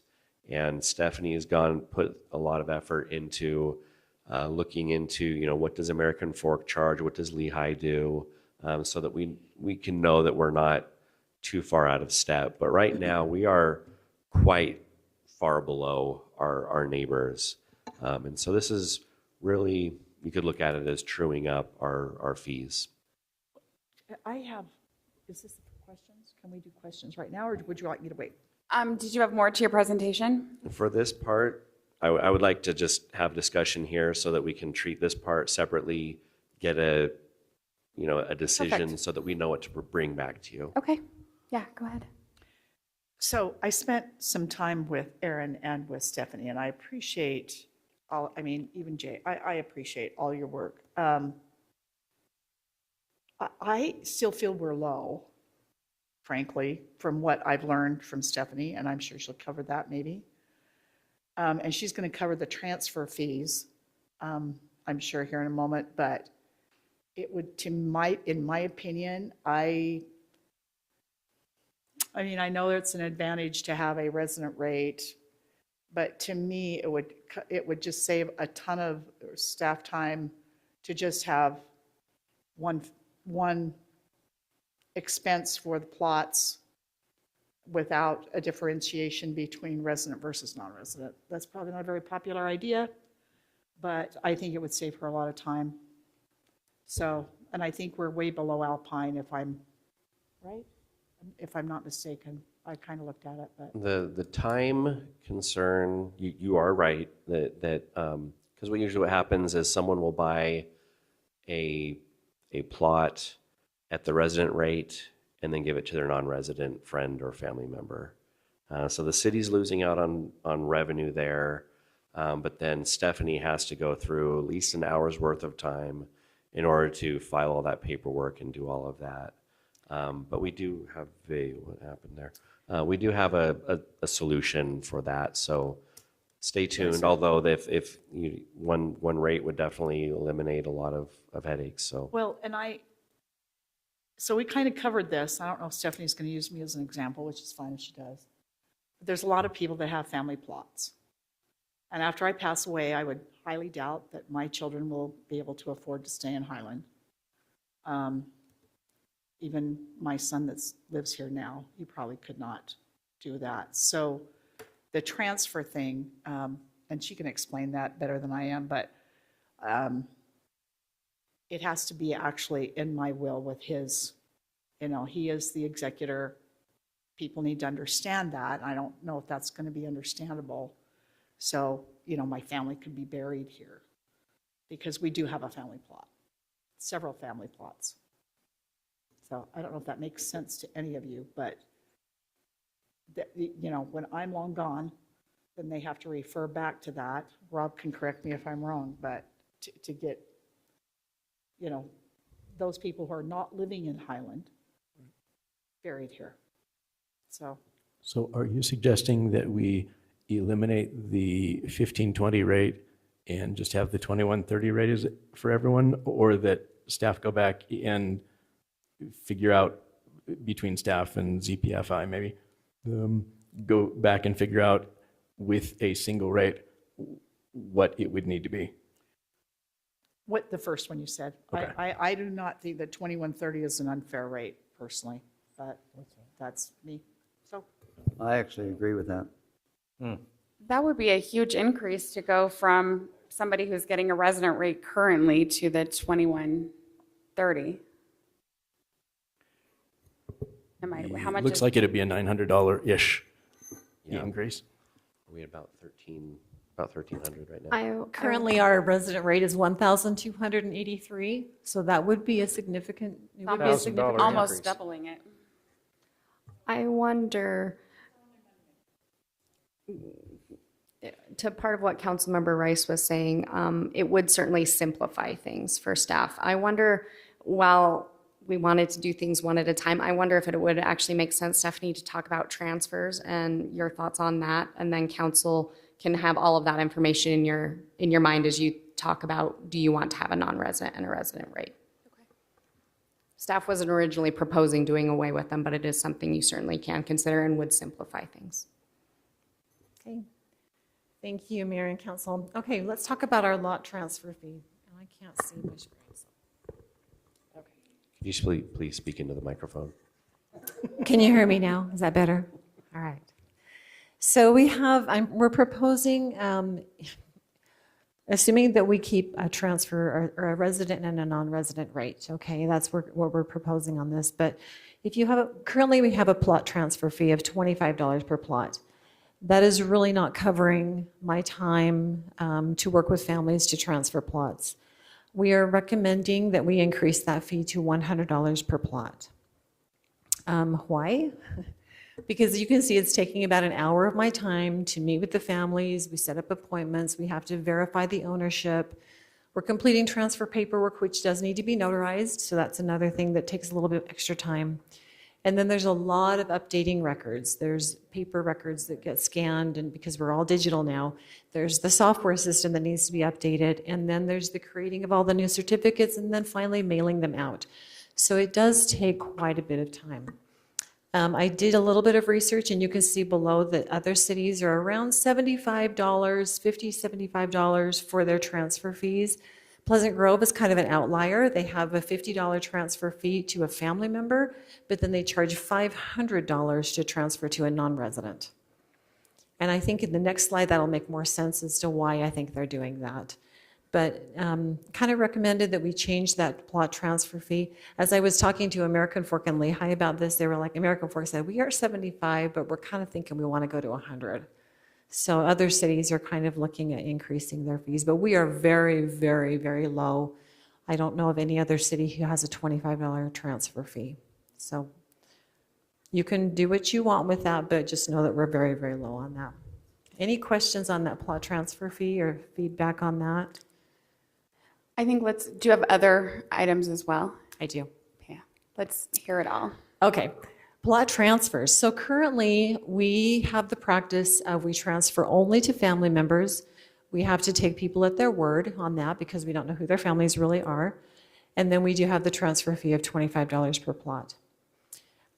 We are suggesting option 2, well actually 2A is my favorite, but let me tell you what option 2 is. So we would allow transfers to anyone, but if you want to transfer to a non-resident, if the resident purchases the plot and they want to transfer it to a non-resident, that they would have to pay the difference in the resident and the non-resident rate, the fee. So for instance, and that difference would be calculated based on the difference at the time that they want to transfer that plot. Okay, and then of course there would also be the transfer fee of $100 on that.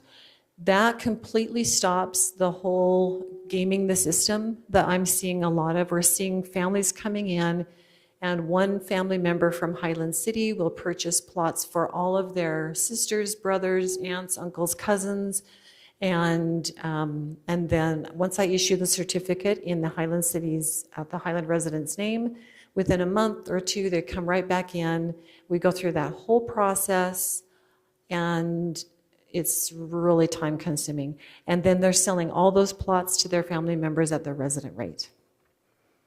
We even have sometimes when I will sit with families and everyone will hand me their credit card, so I know they're paying. You know, I know the sisters and brothers and aunts and uncles or whatever are paying for those plots.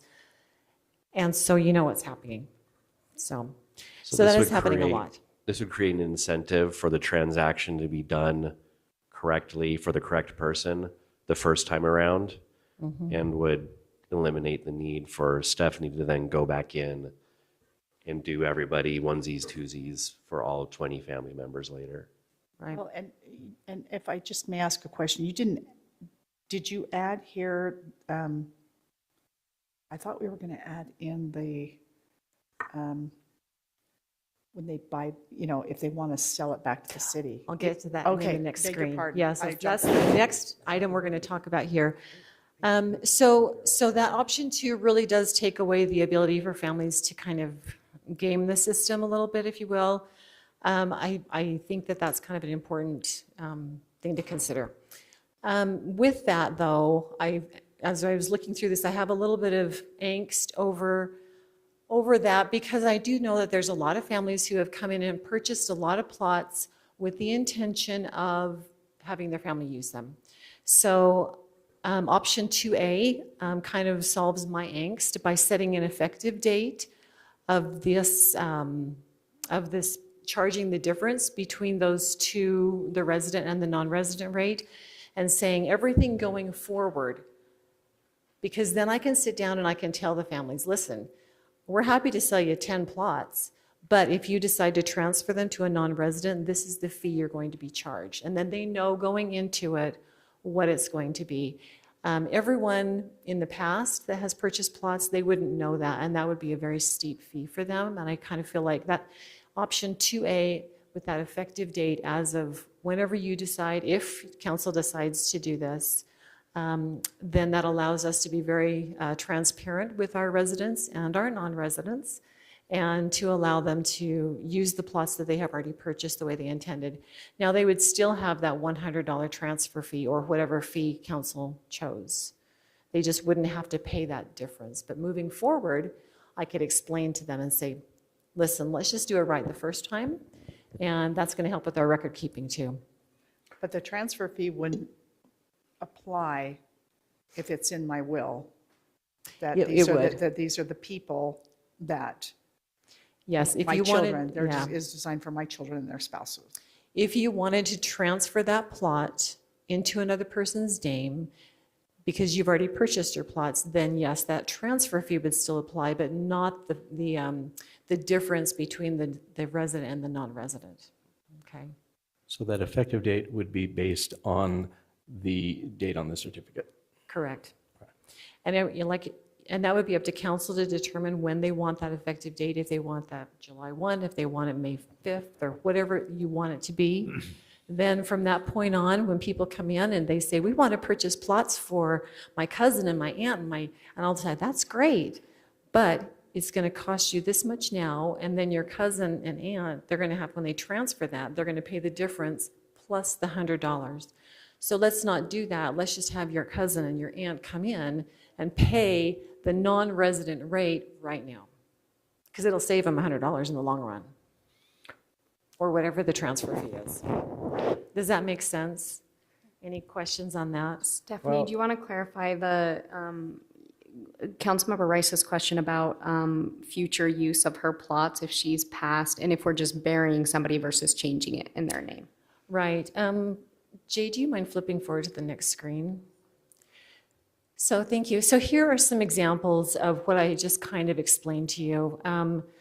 So Councilmember Rice, in response to that question, so at the very bottom, you can see that little asterisk that said, if you have your plots, you have 10 plots, okay, and you have either an executor for your will or a trustee for your trust, if that individual comes in to me, and so let's say that you're deceased, your executor could come in and they could say, we want to use these plots for cousin Susie or whoever it is. As long as that executor is here and can prove to me that he or she is the executor, then they don't have to transfer the plots. They can simply allow the burial to happen.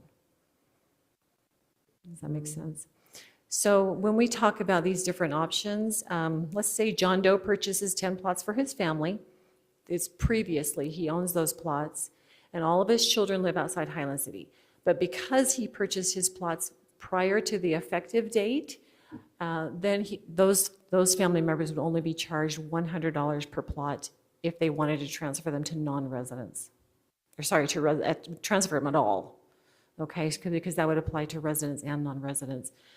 Now, if they come in after the effective date and they want to transfer to a non-resident, then they would be charged the difference between the resident and the non-resident rate plus the transfer fee.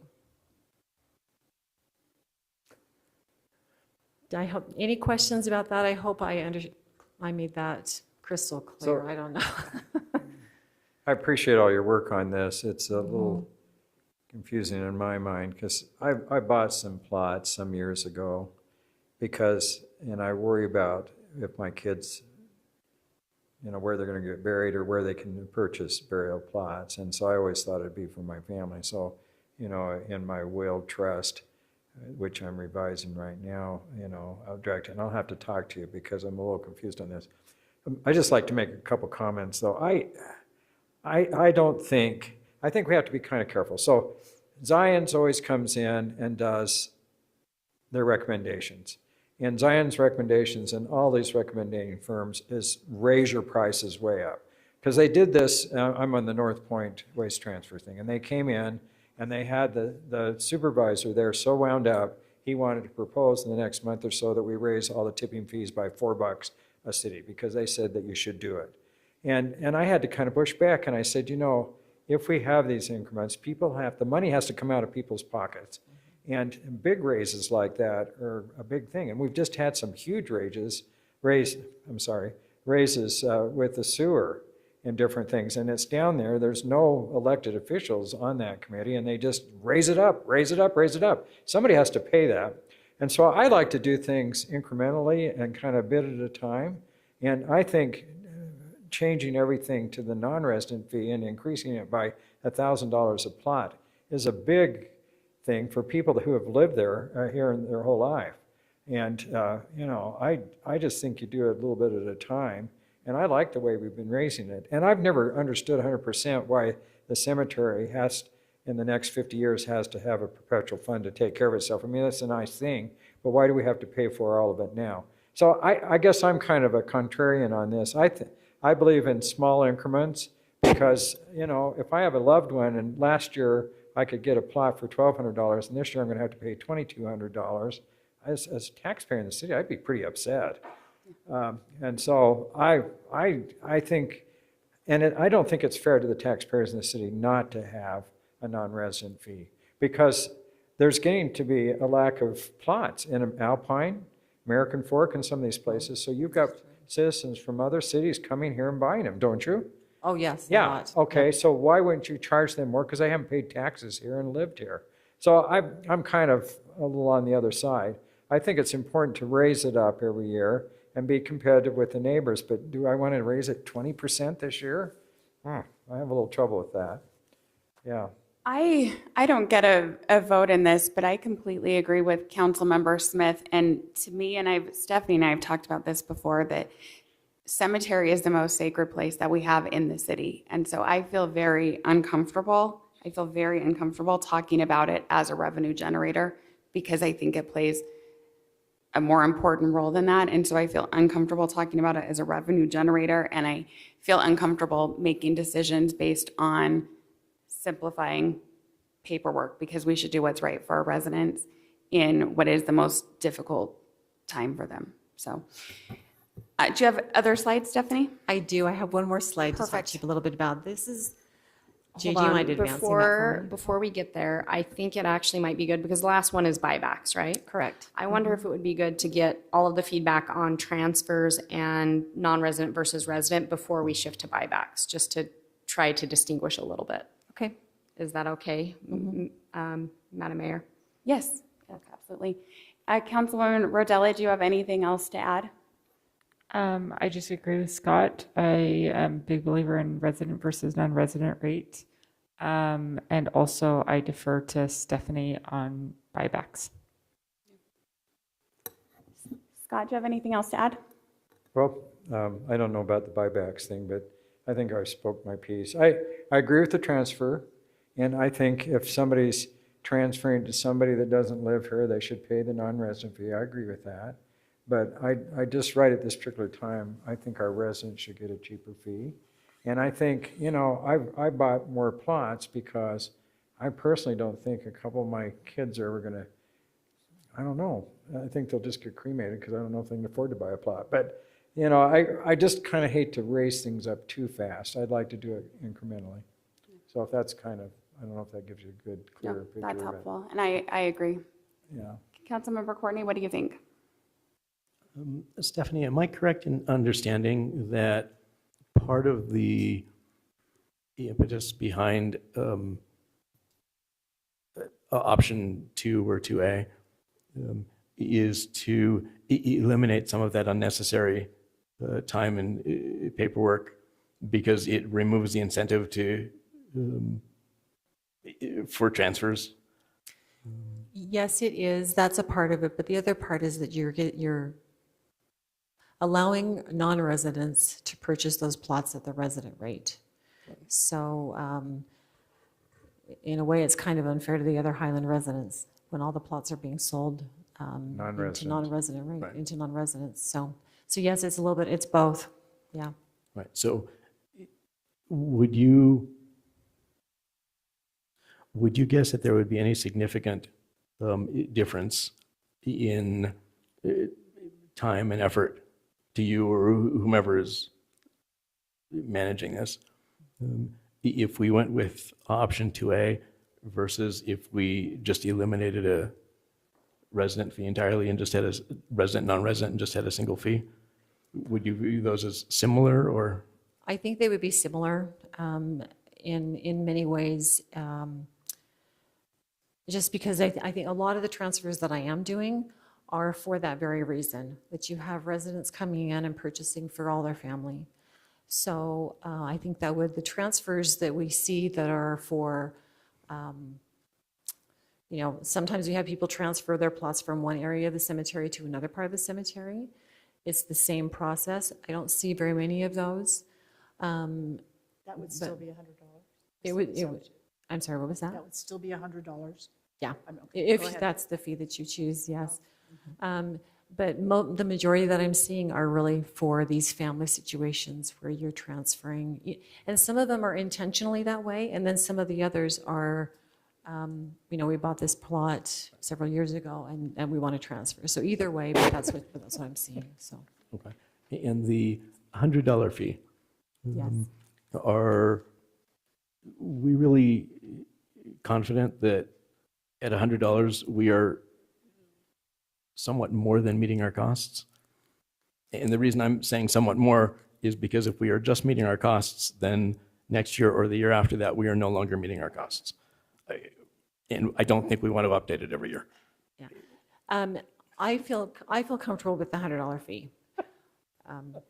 It's up to council if you want to go more or less. Like I say, other cities are around 75, but they're kind of giving me little hints that there might be raising that No, fee. personally, So- I'm good with 100 with the caveat that I was wondering if we should actually be aiming at 125 or something. But if you're comfortable with 100, then I'm good with that.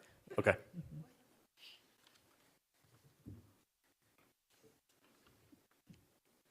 That's all I've got. I don't think they heard any of that. Councilmember Campbell.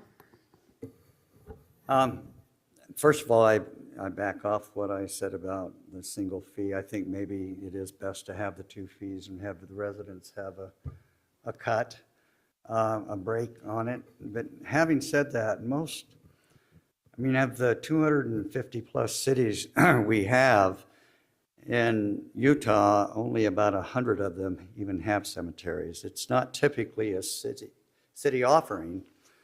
Forest Lawn in California is a private corporation. Most cemeteries are private corporations.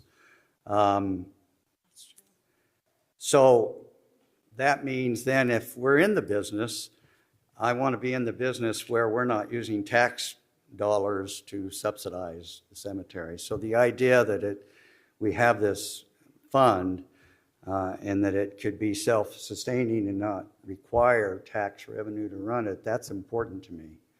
And I think the sooner we get there, the better. So I understand what Scott is feeling in terms of incremental and going up, but I want to get there sooner than later so that we aren't supplementing the cemetery with tax dollars that we're charging to our residents. So I support the 1,500 plus and the 2,100 for the non-resident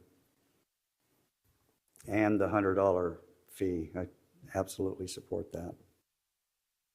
Thank you. Councilwoman Rice, what else would you like to add? Well, since I've kind of been railed on tonight, I don't think that, I agree with Ron, actually, because we've agreed all night. How about that? And if you were listening, you know, to the entire thing, I too feel uncomfortable talking about it as a moneymaker, but I'm with Ron. I don't want to get down the road and then we have to subsidize the cemetery like we subsidize many other things. So, you know, I don't have to have that one flat fee. That's fine, since I've been railed on that tonight. You know, the 2, 15, 20, and I still think that's really low for what the others charge, and 21.30. I wonder if $100 is really enough, 125.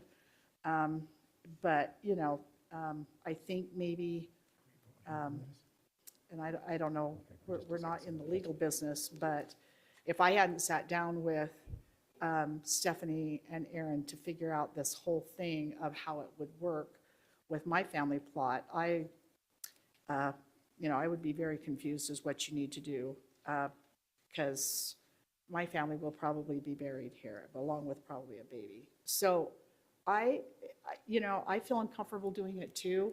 However, we are in the business of protecting the taxpayer. And I was hoping that we could even get into, you know, I would like to see enough money here to provide a crematory. What did you guys say? Thank you, Columbarium. Yeah, columbarium. So, you know, I have other motives other than just seeing what's here and now, and doing it bit by bit is fine. That's, you know, if that's what you guys want. But I just think that there's going to be a few more needs that we want. And, you know, Stephanie is amazing. She has some amazing ideas for that park, a little, I shouldn't use the word park, area for the cremation remains. And I really like everything she's done. So it was just an idea. It would be awesome if anybody, you know, agreed with that. But I just think we just need to be careful that, you know, our job is not always to feel comfortable with things. And certainly I don't, because I buried way too many people in my life. But at the same time, I didn't buy these to have my kids, and we're not going to transfer. We won't do that. But we're not going to, you know, be transferring it. It will have to be spelled out. So it will be easy when that day comes. So I've said my piece, and, you know, I think what is reasonable is the, you know, because we still are increasing that quite a jump, frankly, whether you like it or not. So just, I appreciate your time. Thank you. Yeah. If I could clarify. Sure. Something that we've heard a couple council members say that they, specifically Ron and Liz, that they don't want the city to be subsidizing the cemetery. I also agree with this. My recollection, though, is that the proposal that we have is that the city will be paying 25, is it 25%? Is it 15%? I don't remember, of the cost of the cemetery going forward. I think it's 15% operating and 25% of any capital. I believe those are the correct numbers, but they could be switched one way or the other. But personally, I prefer to eliminate that. But yes, long term, if we do this and the other increases that were recommended, I believe the long-term objective is that it would be self-sustaining. Is that right? the model, The model? because that is in ordinance, the model has that subsidy in there in perpetuity. It does. That's not good. If you wanted to eliminate that, you would have to increase the fees even more. So when council first set up the perpetual care fund, they intended to have the general fund supplemented a portion, 25 and 15%, with the thought that people outside of the cemetery also benefit because we have a not outside the cemetery, people who do not have own plots in the cemetery. Just being a resident in Highland, it's nice to have a cemetery here. Well, a lot of people go and walk around the cemetery, and it's kind of, as Mayor said, it's kind of a sacred place. Absolutely. I mean, it really is for families. And I go there to my husband's grave often to just sit there, just be. Yeah. So it's a very quiet, peaceful, sacred place. Absolutely. Jay, can you tell us what are the decision items that you need from us? And let's start going down your list. Sure. So we need direction on what you would like to see as a resident rate. Okay, can we go back to that slide with the rates? Okay, Kim, what do you think? Yes. Scott? These rates compared to, or something different? And this is a rate, and our current rate is 1,200 and something? 1283 for a resident and 1793 for a non-resident. This is the 18.5% increase. Yeah. I'm not opposed to an increase. I think it's too much all at one time. That's my opinion. Doug? I'm good with these fees. I would be inclined to do an annual increase of perhaps 3.6, 3.7 with an eye toward eliminating the city subsidy long term. But I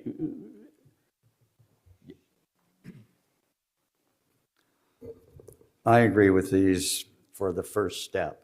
I wholeheartedly agree with Doug that we would increase it incrementally over time so that we can eliminate the subsidy. I don't know that cities need to be in the business of operating cemeteries. They're wonderful to have in the city, but most cities in Utah, 2/3 of them, when they have a cemetery, they're private corporations. That's typically how it's done. We're unique among 99 others in the state. I understand it's about 100 cities out of 250 that have cemeteries. But if we have it, I would like it not to be a burden on our taxpayers. I'm good with this. This is fine, and I'm saying this even from the perspective of probably about to buy 2 to 3 more, so unfortunately. Do you feel like you have good direction there? On the resident rate, if we brought back 1520, would it pass in 2 weeks is basically what, okay. Non-resident fee, same question. Okay. Transfer fee, it seemed like during the discussion that there was more. So Jay, one more thing. You Yes. said 1520 even, or what, with what we have, 2130, 1520? Is that what you The said? numbers there are the Okay. numbers that we, yeah. Why can't we round They've down? been rounded. Make it just 1,500 or something. I don't We know. wanted, this was supposed to go because it's a discussion item. It didn't go before action. We really wanted to prime you for the, just kidding, other rounding discussion. That wasn't funny. That wasn't funny at all. So, Such a dad. okay. The Although- date that this would go into effect, do we have any feeling strongly one way or the other on that? May 6th. May 6th.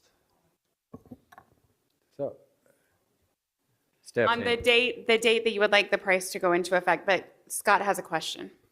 Yes. So is your feeling if we didn't do it May 6th, that there'd be a bunch of people run in to buy it at the old rate? I mean, how are they going to find out about it? We have 2 people listening right now.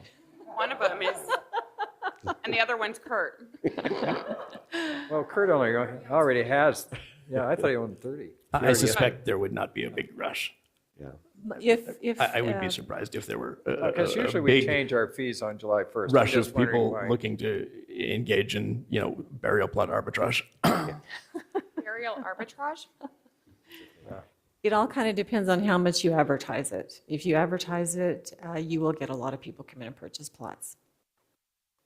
So Do we have to advertise it? that is a decision that you can make. Well, I'm just curious. I mean, how you know, because you're the one that's Well, it'd involved be with in this. the bulletin. Stephanie, what would your recommendation be? Wow, you're asking me what I want? Wow, that's amazing. You know what, let's make it be effective in May and we'll just roll with it. With those prices that you like and Stephanie, tell me what Alpines is again. their plot prices. Just a minute. I think they're at 1,700, but they only, Alpine's different. Alpine only sells 3 plots per household. Okay. And they only, what else was I going to tell you? That's why there's no kids up there. You only sell And to you- residents. And you have to be a resident. You have to be a resident to purchase those plots. So Alpine's kind of Really an strict. outlier. They're very Yeah. strict. Uh-huh. Yeah. We can compare to them, but we don't compare very well to them. So. What is it? That's cool. So May, or sorry, we're not, have we gone through everybody on the? So effective I don't date? think we have a firm commitment about the price going into effect. You said May.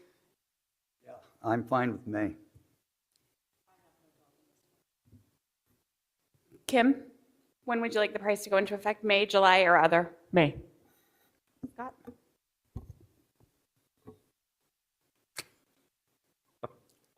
I just think we change our fees on July 1st, so I'd go July 1st. But I've been kind of contrary, and to me, okay, it's just, I wasn't aware there was a big market out there for burial plots, but I guess there is. I'll say, when they went from 500 to something higher, you can look at the data and see it go, pshoo, but I do think the city like put it in the newsletter, and we don't have to do that, to your point, Councilmember Smith. Right.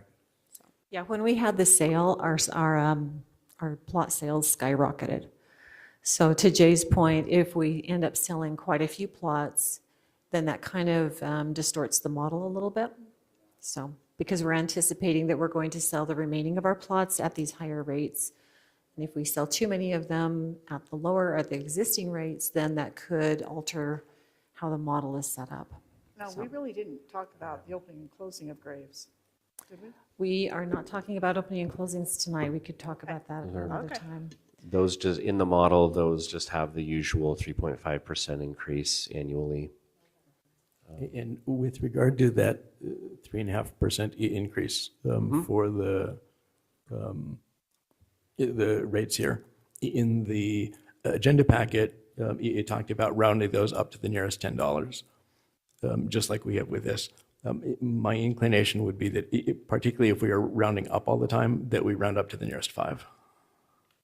Okay. Going Stephanie forward. doesn't like the number 5. I don't know why, but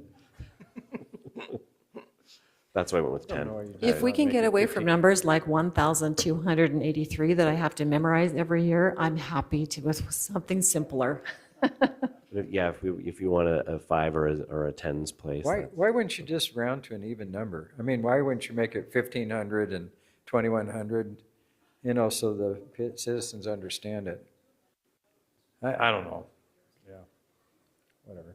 I do. Is it strange for us to do a random fee increase in May rather than wait until July when we do all of our? We do a lot of fee increases that go into effect as soon as that resolution is adopted at the council meeting. Okay. All right. So I think you have direction on those items. Is there another one? There's the plot one more. transfer Perfect. scenarios.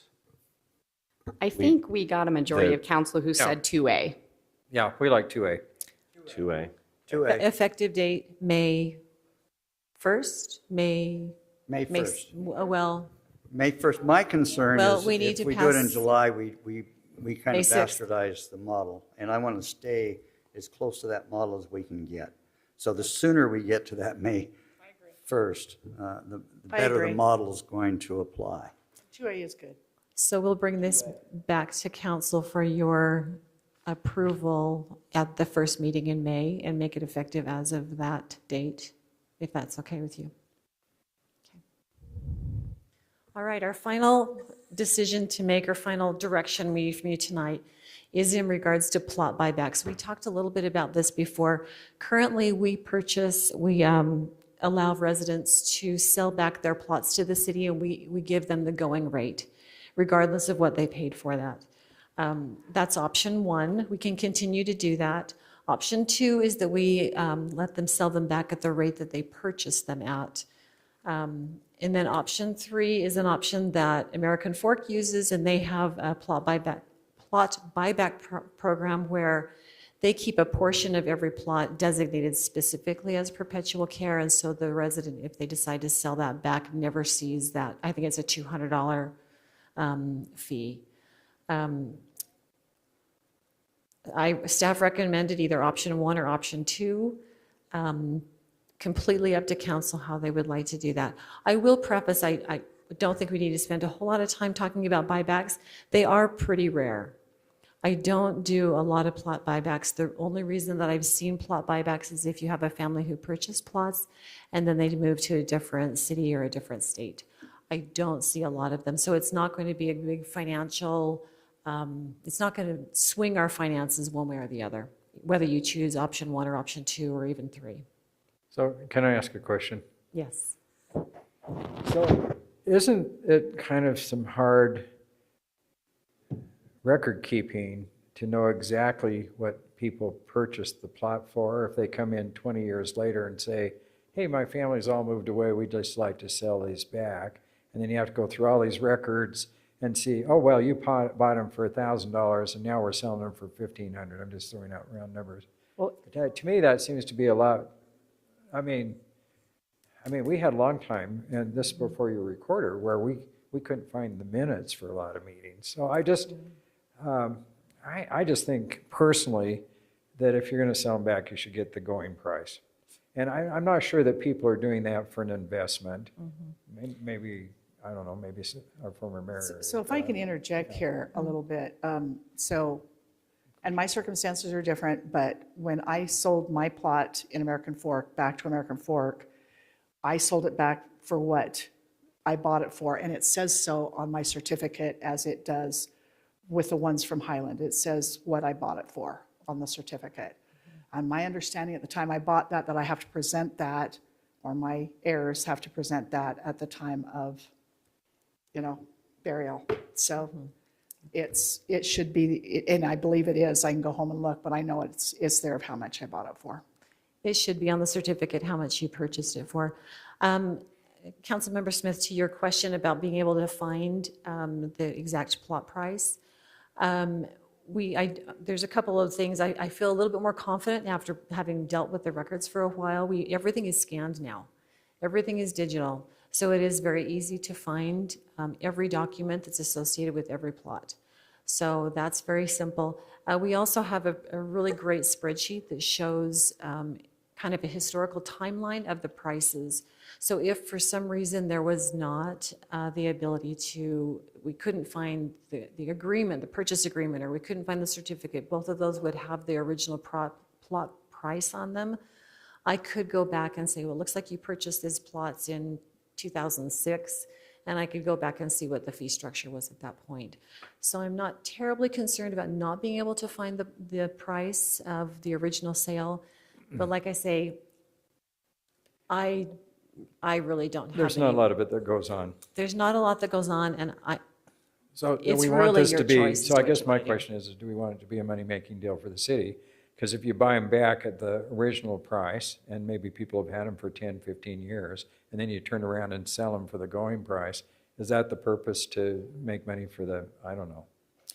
Yeah, I'm just kind of wondering about the logic, so. Yeah, it's just really up to council. I think that there is, in state code, there is a section that says when you, if we were to reclaim plots after the 60 years, and if we were to reclaim a plot and then a family member came back and said to us, wait, that's my plot, we would have to reimburse them at the fair market rate, is what I believe it says. I think that in the past, maybe that was misconstrued as having to do that for all, plot buybacks. That was something that was recently brought to my attention. I don't know for sure if that's why we do that the way we do now. But I know, there are other cities who do them at all of these different options. So really, it's kind of up to you to decide. And like I say, we don't do a lot of these, so it's not a big deal. Just something that needs direction. What are your thoughts on that, Liz? From experience, and it is a lot of experience, actually, unfortunately. I just think that it should be bought back at the rate that they originally purchased. I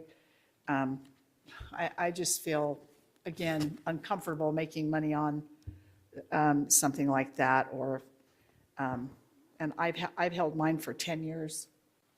I bought mine in 2016. So I don't know. I will kind of go with what everybody else thinks, but I feel really uncomfortable, paying somebody, and I think I paid $900 for mine, so if I sold mine back, I would be making $600, $700. Councilman Rodella, what do you think? I agree with Liz. Councilmember Smith? I like option 2. Okay. Doug? I don't really care at all. Although if we went with option 2 especially, I think extending the transfer fee to buybacks. Whoop, I said that wrong. I went for option 1. I said that backwards. I was so Yeah, surprised. it was option 1. Yeah. I looked at the wrong. If it turns out that we need me to have an opinion in order to reach a majority, I will make an opinion, but I really don't. Yeah, especially with option 1, I would, because it's the same, we're still taking staff time to handle the transaction. Councilmember Campbell, what's your preference? I've gone back and forth. I mean, I really have. And who do you want to make the money? The purchaser that purchases and they can make money, or the city's going to make money? Because if we go to option 2, we're going to make money. Is that taking away from the residents? I mean, I can really argue both of these really well. But if I flip a coin, I'm going to go with option 1 with the $100 fee for our time. I'll support that. So it looks like you need to have an like I opinion. do. And nobody can change their opinion between now and the next meeting. In that case, I will look at it as having purchased real estate. And if we were buying real estate from somebody, we would buy it back at the going rate. So I will go with 1. Okay. No, I Okay, didn't have an opinion. Are you good, Jay? Yes, that Okay. satisfies everything we need to bring back Perfect. an action item at the next meeting. My next question for y'all is, it's almost 10 o'clock. Would you like to finish the communication items, are the ones we need to do, or would we like to postpone? Do we have an executive session? We No. do not now. Oh, we do not? We do not, so should we just get through these? Yeah. And mine will take like half a second, really. Well, half a Okay, let's go ahead then. I'm up. Is that right? I'm Yes, up. go ahead, yeah. First of all, this really isn't a potential text amendment. I'm not really liking how that was put. I'm always going to talk to you about emergency preparedness, and I've driven around the city. It came to my attention that we have a lot of lines up, and this goes back to, just some emergency type things. If we have a really good earthquake, we're going to have some down lines. So, and I have a quote there from Deseret News.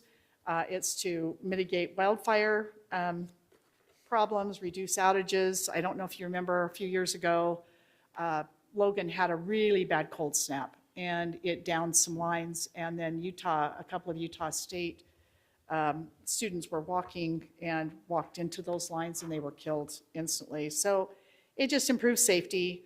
Undergrounding eliminates the risk of downed lines in storms.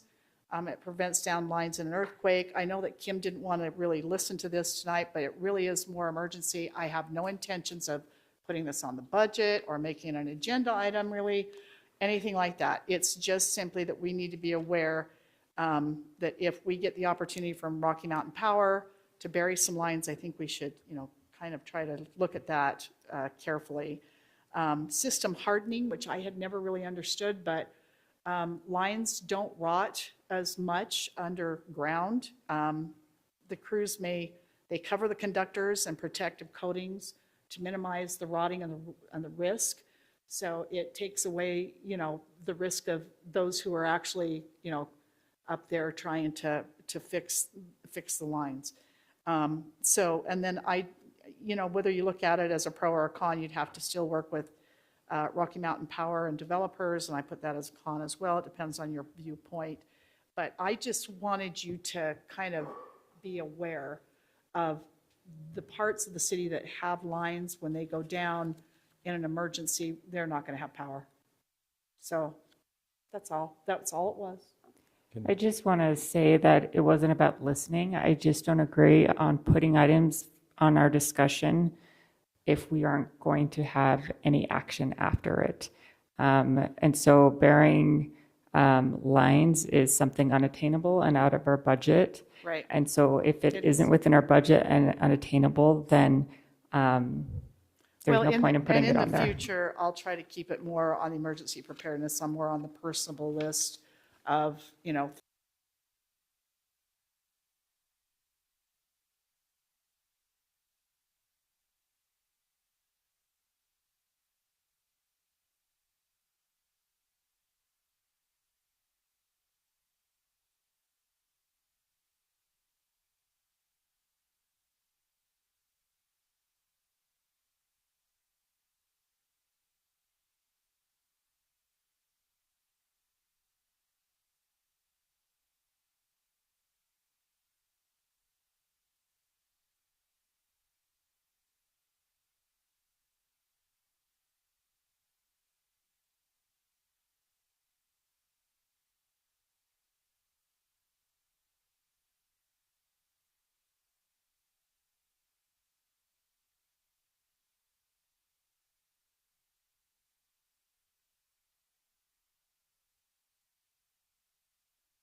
so they haven't gotten conceptual design. They're not sure exactly what side of the street it would be on, but they do own a lot of right-of-way on the north side of the street, so that might make sense.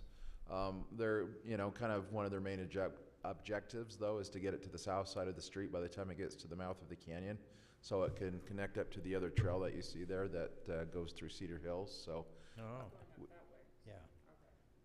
I'm sorry? We were just trying to figure out where the trail would be. Because I'm sorry. I was like, there is a trail along SR 92 that goes down to Lehigh. So you're going the other direction. Correct. Oh. Correct. Yep.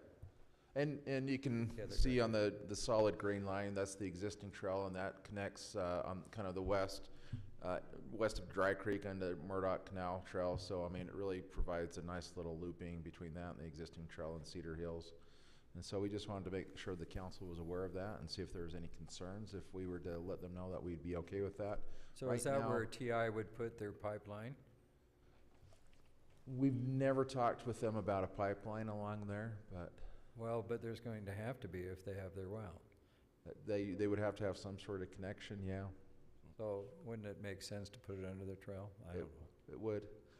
I'm If just they put it thinking on the ahead. north side, they've got to cross, but, you know, they've already gotten approval from UDOT to discharge their waste yeah. into the storm drains, so UDOT would probably allow them to put it within their right of way. I just wondered if there was an alternative thing here. I mean, from, you know, an overall perspective, it would be easier to put it under a trail than underneath, you know, Yeah, the I just think it's roadway interesting. in All of a sudden, they 92. want to build this trail here. That is. Yeah, and then, you know, Yeah. it's interesting. It is. Yeah. And, my and suspicion. that broken line is the sidewalk currently, or where it's going to go?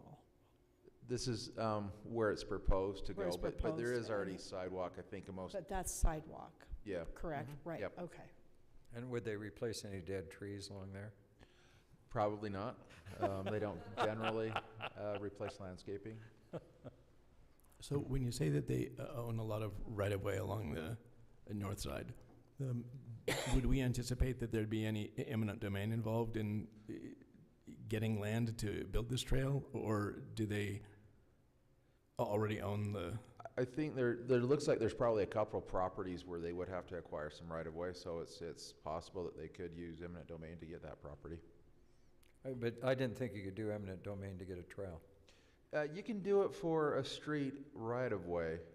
Yeah, I know you if can do they it for a consider- street. You're right, not for a trail itself, but I think that's probably because it's within the right of way, it's adjacent to a street. Right, okay. Do you know what their plans are on the bike lanes going on SR 92? They didn't talk at all about bike lanes with me, so I don't know what their plans are. Because that, when that comes up, if it comes up, that'll be a significant change for a lot of residents on the south side of SR 92, especially as you get close to North County Boulevard. There's a lot of cars parked there, and trailers, by the way. Those trailers have been hit because that's a busy road there, but I'd like to get the trailers off of there, but to make that bike lane along there is a discussion I think we need to have with UDOT when that time comes. And we meet with UDOT quarterly, so we can bring that up at our next meeting. So can I ask another question? So define what the trail would look like. Do we have any idea? It would be probably pretty similar to what the trail is, like where the Cedar Hills Trail is. It's probably going to be about 10 to 12 feet of asphalt with probably this median delineation down the middle, the striped dashed yellow line Right. for two-way traffic. Probably not a whole lot different than, you know, the Murdoch Canal Trail. So when they widened SR 92, and I know in the future plan is to widen it again up to the intersection, what I've seen, they've really left several homes or kind of an area as you enter the city which are blighted. I mean, I think they rent those out, but it really looks not good. And was there ever a discussion with UDOT? Like, I would rather see that develop some way, because it's really, do people understand what I'm talking about? Yes. Yeah, you come in, it's ugly as all get out. And it's our entrance into our city. It seems like we ought to be able to work out something where, you know, that can be either developed or taken care of, because it's really not appealing.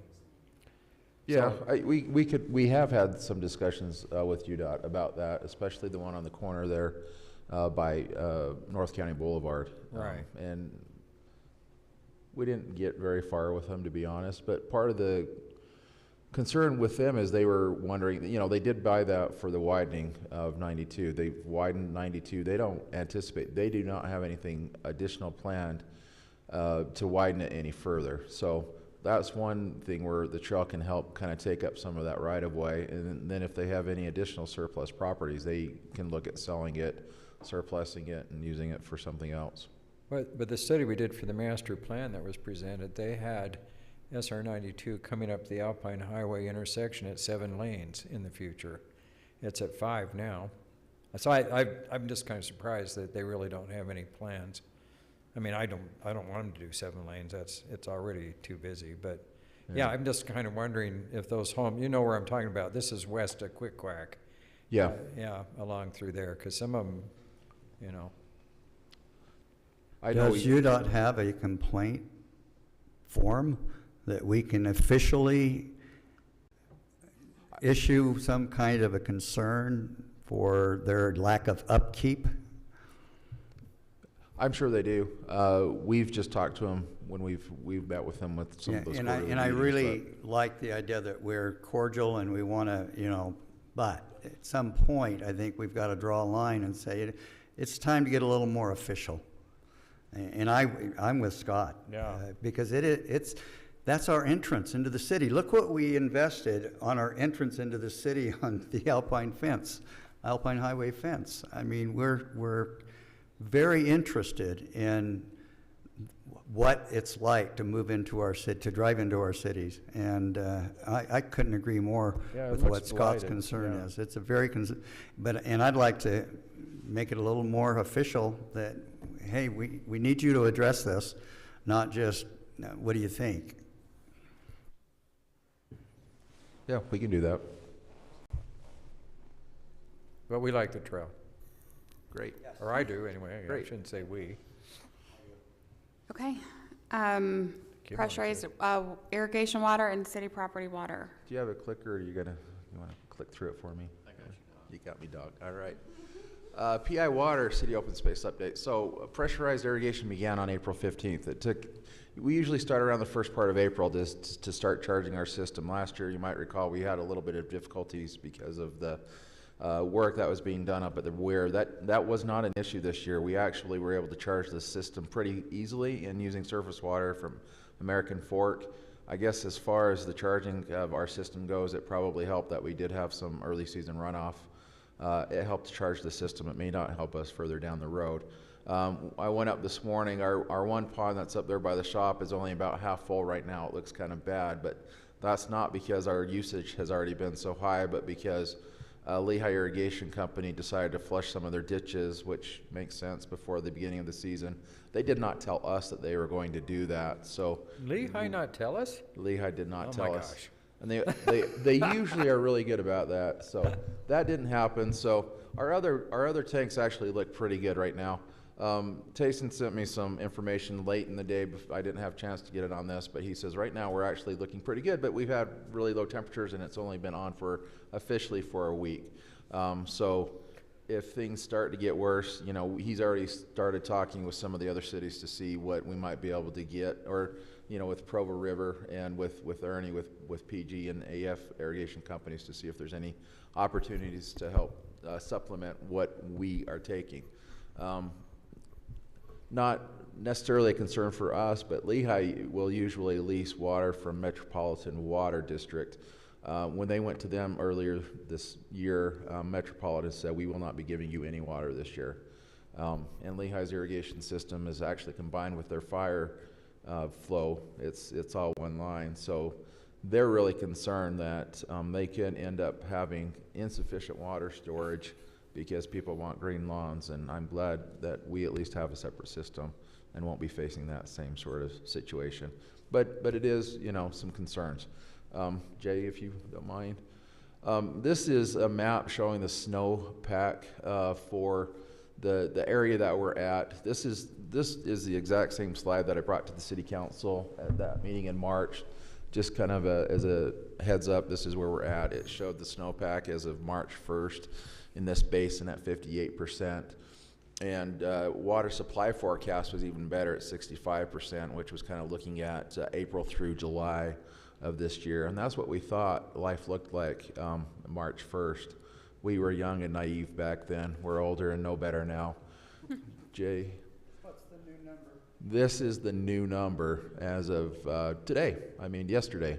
It shows that same area at 13%. This was updated. It's all red, almost the entire state is red. And red is not even a good color for this because red is anything below 50%, but you can see there's a lot of zeros on there. We're at 13% where we're at. We had a scary face emoji because we thought this was a pretty scary thing to take a look at, and then the desert town that we have there. Utah snowpack is at the lowest on record, period. It peaked 3 weeks early. The state's peak was on March 9th at 8.4 inches, which is about half of what we would normally have at the beginning of April. So, if you don't mind. Jay, this, again, I think you've seen when Ernie came, he had this kind of same sort of slide showing where we're at with just overall peaks. The black line is where we're at now. The red line is the minimum. And you can see we're actually pretty well below the minimum volume that we have on there, and way below the median and max that we have on that the snow water equivalent totals. So if you don't mind, Jay. So we again brought this to City Council a couple weeks ago, and what we talked about was pursuing option 2, where the city would water play fields, only water the playing fields until May. We wouldn't start to irrigate other areas. Might see some brown in certain areas, but we were also concerned if we waited and delayed it, and we might see too much extra use. So we didn't want to go too far, and so that's kind of where we were at with the direction of the council. Jay, if you don't mind. So we have begun mowing our grass at our city facilities. We actually started to charge some of our park irrigation lines, but then with some of this colder temperatures we saw, we actually re-winterized some of those lines because we were afraid that we could potentially freeze and actually damage our system, damage some of our filters. Some of the filters are actually fairly expensive, like $5,000. So some of those lines we ended up re-winterizing. But we did notify or have the discussion with Tayson that we would like to start irrigating our ball fields. This is a picture of the ball field at Heritage Park.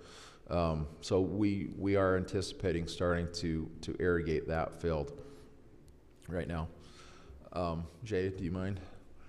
We've also put out some outreach, education outreach. This is part of a postcard that we sent out. We've also put things in the newsletter and on Facebook, social media, other avenues to help kind of keep residents aware.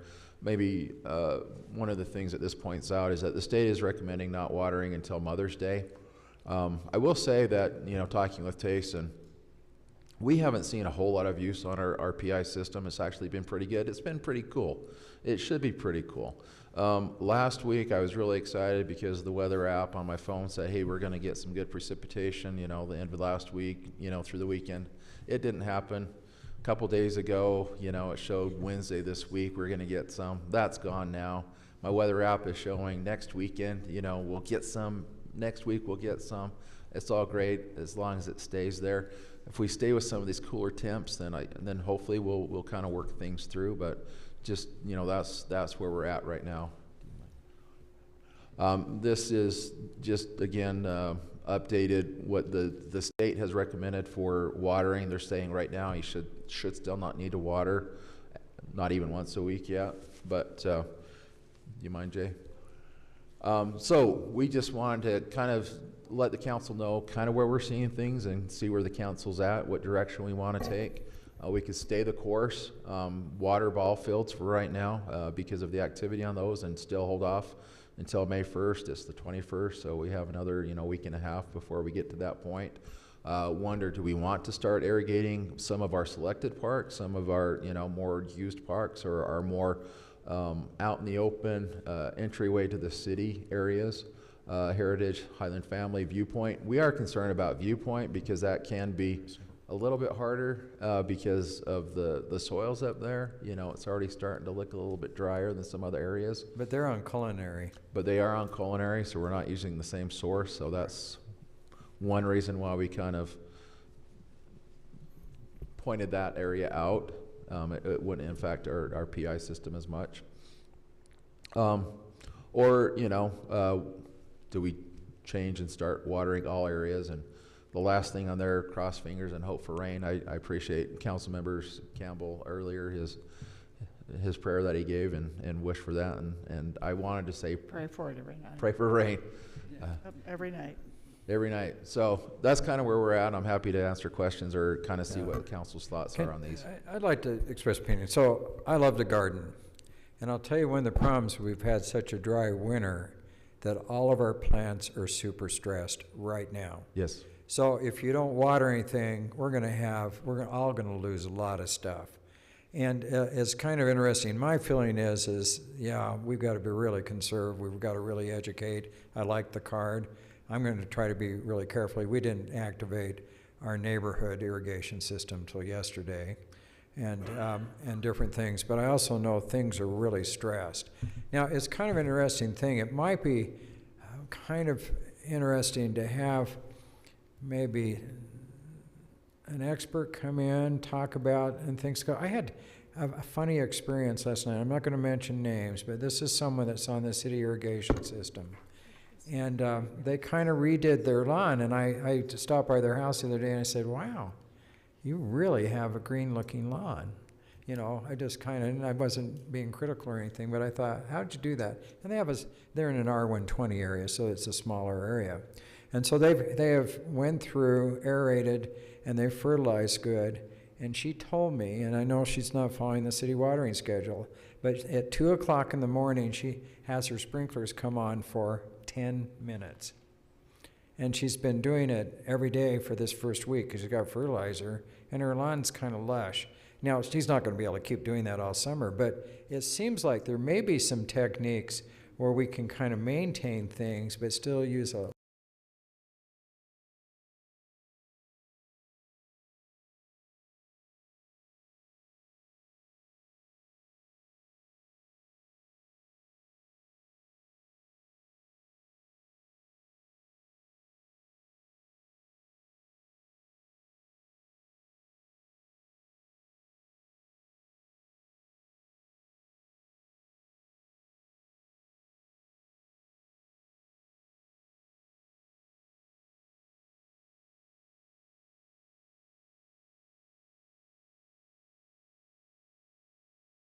we're going to have to restrict because it's going to be hot and hot. It's hard to predict the weather. And I don't know, that's kind of, I just thought it was really interesting. That lady said, I'm watering 10 minutes a day. Well, that's not taking a lot of water. And yet things look really nice. So I don't know. I don't know what the answer is. So, you know, I have to say here, Rob and I were just talking about, pretty much we lost in that cool weather, I lost all my tulips. I lost some of my daylilies, which I actually sell. I lost, you know, there's a lot we lost, right? But I really appreciated the cards. And I also appreciated being able to log on to that system. And I know there's lots of people that watch this after, you know, tonight. But if you haven't signed up for that, so you can see what you're using, I would not dare use my water system 10 minutes every night. I think that's really pushing a lot. I will tell you that yesterday I actually was adjusting each of my sprinkler heads, and I have 14 stations, so it took me a while. This morning I got an alert that said I'm over my daily water usage, which I've set a goal for myself of that I wouldn't go over this amount, and it's not that much. Right now I think it's at 1,000 gallons a day, which is hopeful. It was 11,000 gallons. So just in monitoring, and I was out there with it. I didn't let it run very long at all. So it doesn't take a lot to use a lot of water. It is, you know, which you would assume you know that. But until you really look at that, which I really appreciate the city doing, I appreciate that monitoring system. I like the alerts. I like everything that you're doing. Whatever the council really recommends here is fine. I had to water in the grub control, which I've actually put 2 things down on grub control, and I tried to water it in a little bit by hand before, because I've never had grub before April 15th, and this year I had it on April 1st. So there's some of those issues, but you know, we lost a lot in the freeze. So I don't know what there is to water left, but I will continue to truly, really monitor, and I just encourage everybody to monitor and try to really cut down on their watering. So I've really taken a look at what I'm doing. Thanks. Thank you. Just math-wise, 10 minutes a day is 70 minutes a week, and 30 minutes in 3 days is 90 minutes a week. So it's actually 10 minutes a day, if that really works. I'm intrigued by that. I am too. Very intrigued, and it's maybe something we need to look into, because we do make a recommendation to our residents of what we expect, which is 3 days a week and 30 minutes, and that's what I've held to and tried to keep to that. But if 10 minutes a day every day is somehow more efficient use of the water, it's something we need to know. But I question that, because I didn't have my water on for that long and I used a lot. So I don't know how that's. It could totally depend, you know, are they pop-ups or are they the rotary heads? Your heads can be a big influence of what you're putting out on there. So you could look at it more based on what type of system you have. You can get you know, people to come out and do an actual assessment of what you have and how much you should be putting down. So what's more efficient, the pop-ups or the sprays? Yeah. I would think the pop-ups more efficient. You know, I think the pop-ups are more efficient, but the problem that you get is wind. They're also a lot more susceptible to wind. So the spray heads can be better for that, and they can get out further. You can go with fewer heads. But I think taking that all away, the pop-ups really can be give you better coverage. My spray ones cover better in large areas, not the, and they require far less maintenance too. So. Okay.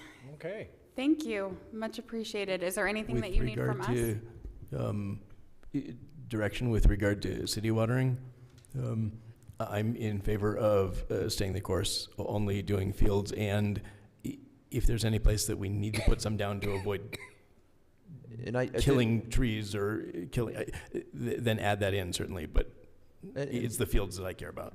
Josh and I had a conversation earlier today where I asked him about the ability to maybe use our vac truck as a water source to go through and spot water some of our trees.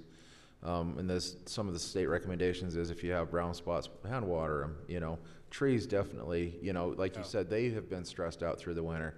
And we've had really two dry winters. And some of the trees you've mentioned at one of our last council meetings, they are looking sad. And so we're going to try to address those in a more efficient manner and try to help spur those along a little bit. Okay. I move we adjourn. We still have one more item. Jay.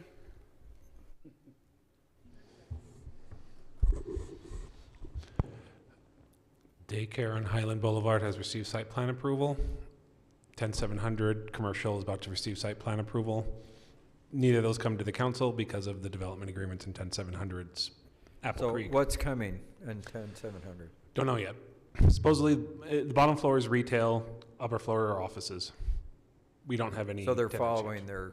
They are following it. Oh my goodness. Okay, good. Can you say the businesses? Are you? We don't know. Don't know. And where's the daycare? Highland Boulevard. The one that we approved? The one that you approved a while ago. Oh, okay, that one, okay. Nothing When new. will the vet clinic be finished? Do we have a date on that? No. They've not applied for a business license yet? Not yet. Okay. Okay, we can see our future meeting schedule here. So next week, Planning Commission, then a work session, City Council work budget session the following day, right? The 29th? Yes, Planning Commission, and then, yes, budget. Okay, I think that's it then. Ron? I move we adjourn. Second. Okay, all those in favor? Yes. Thank you.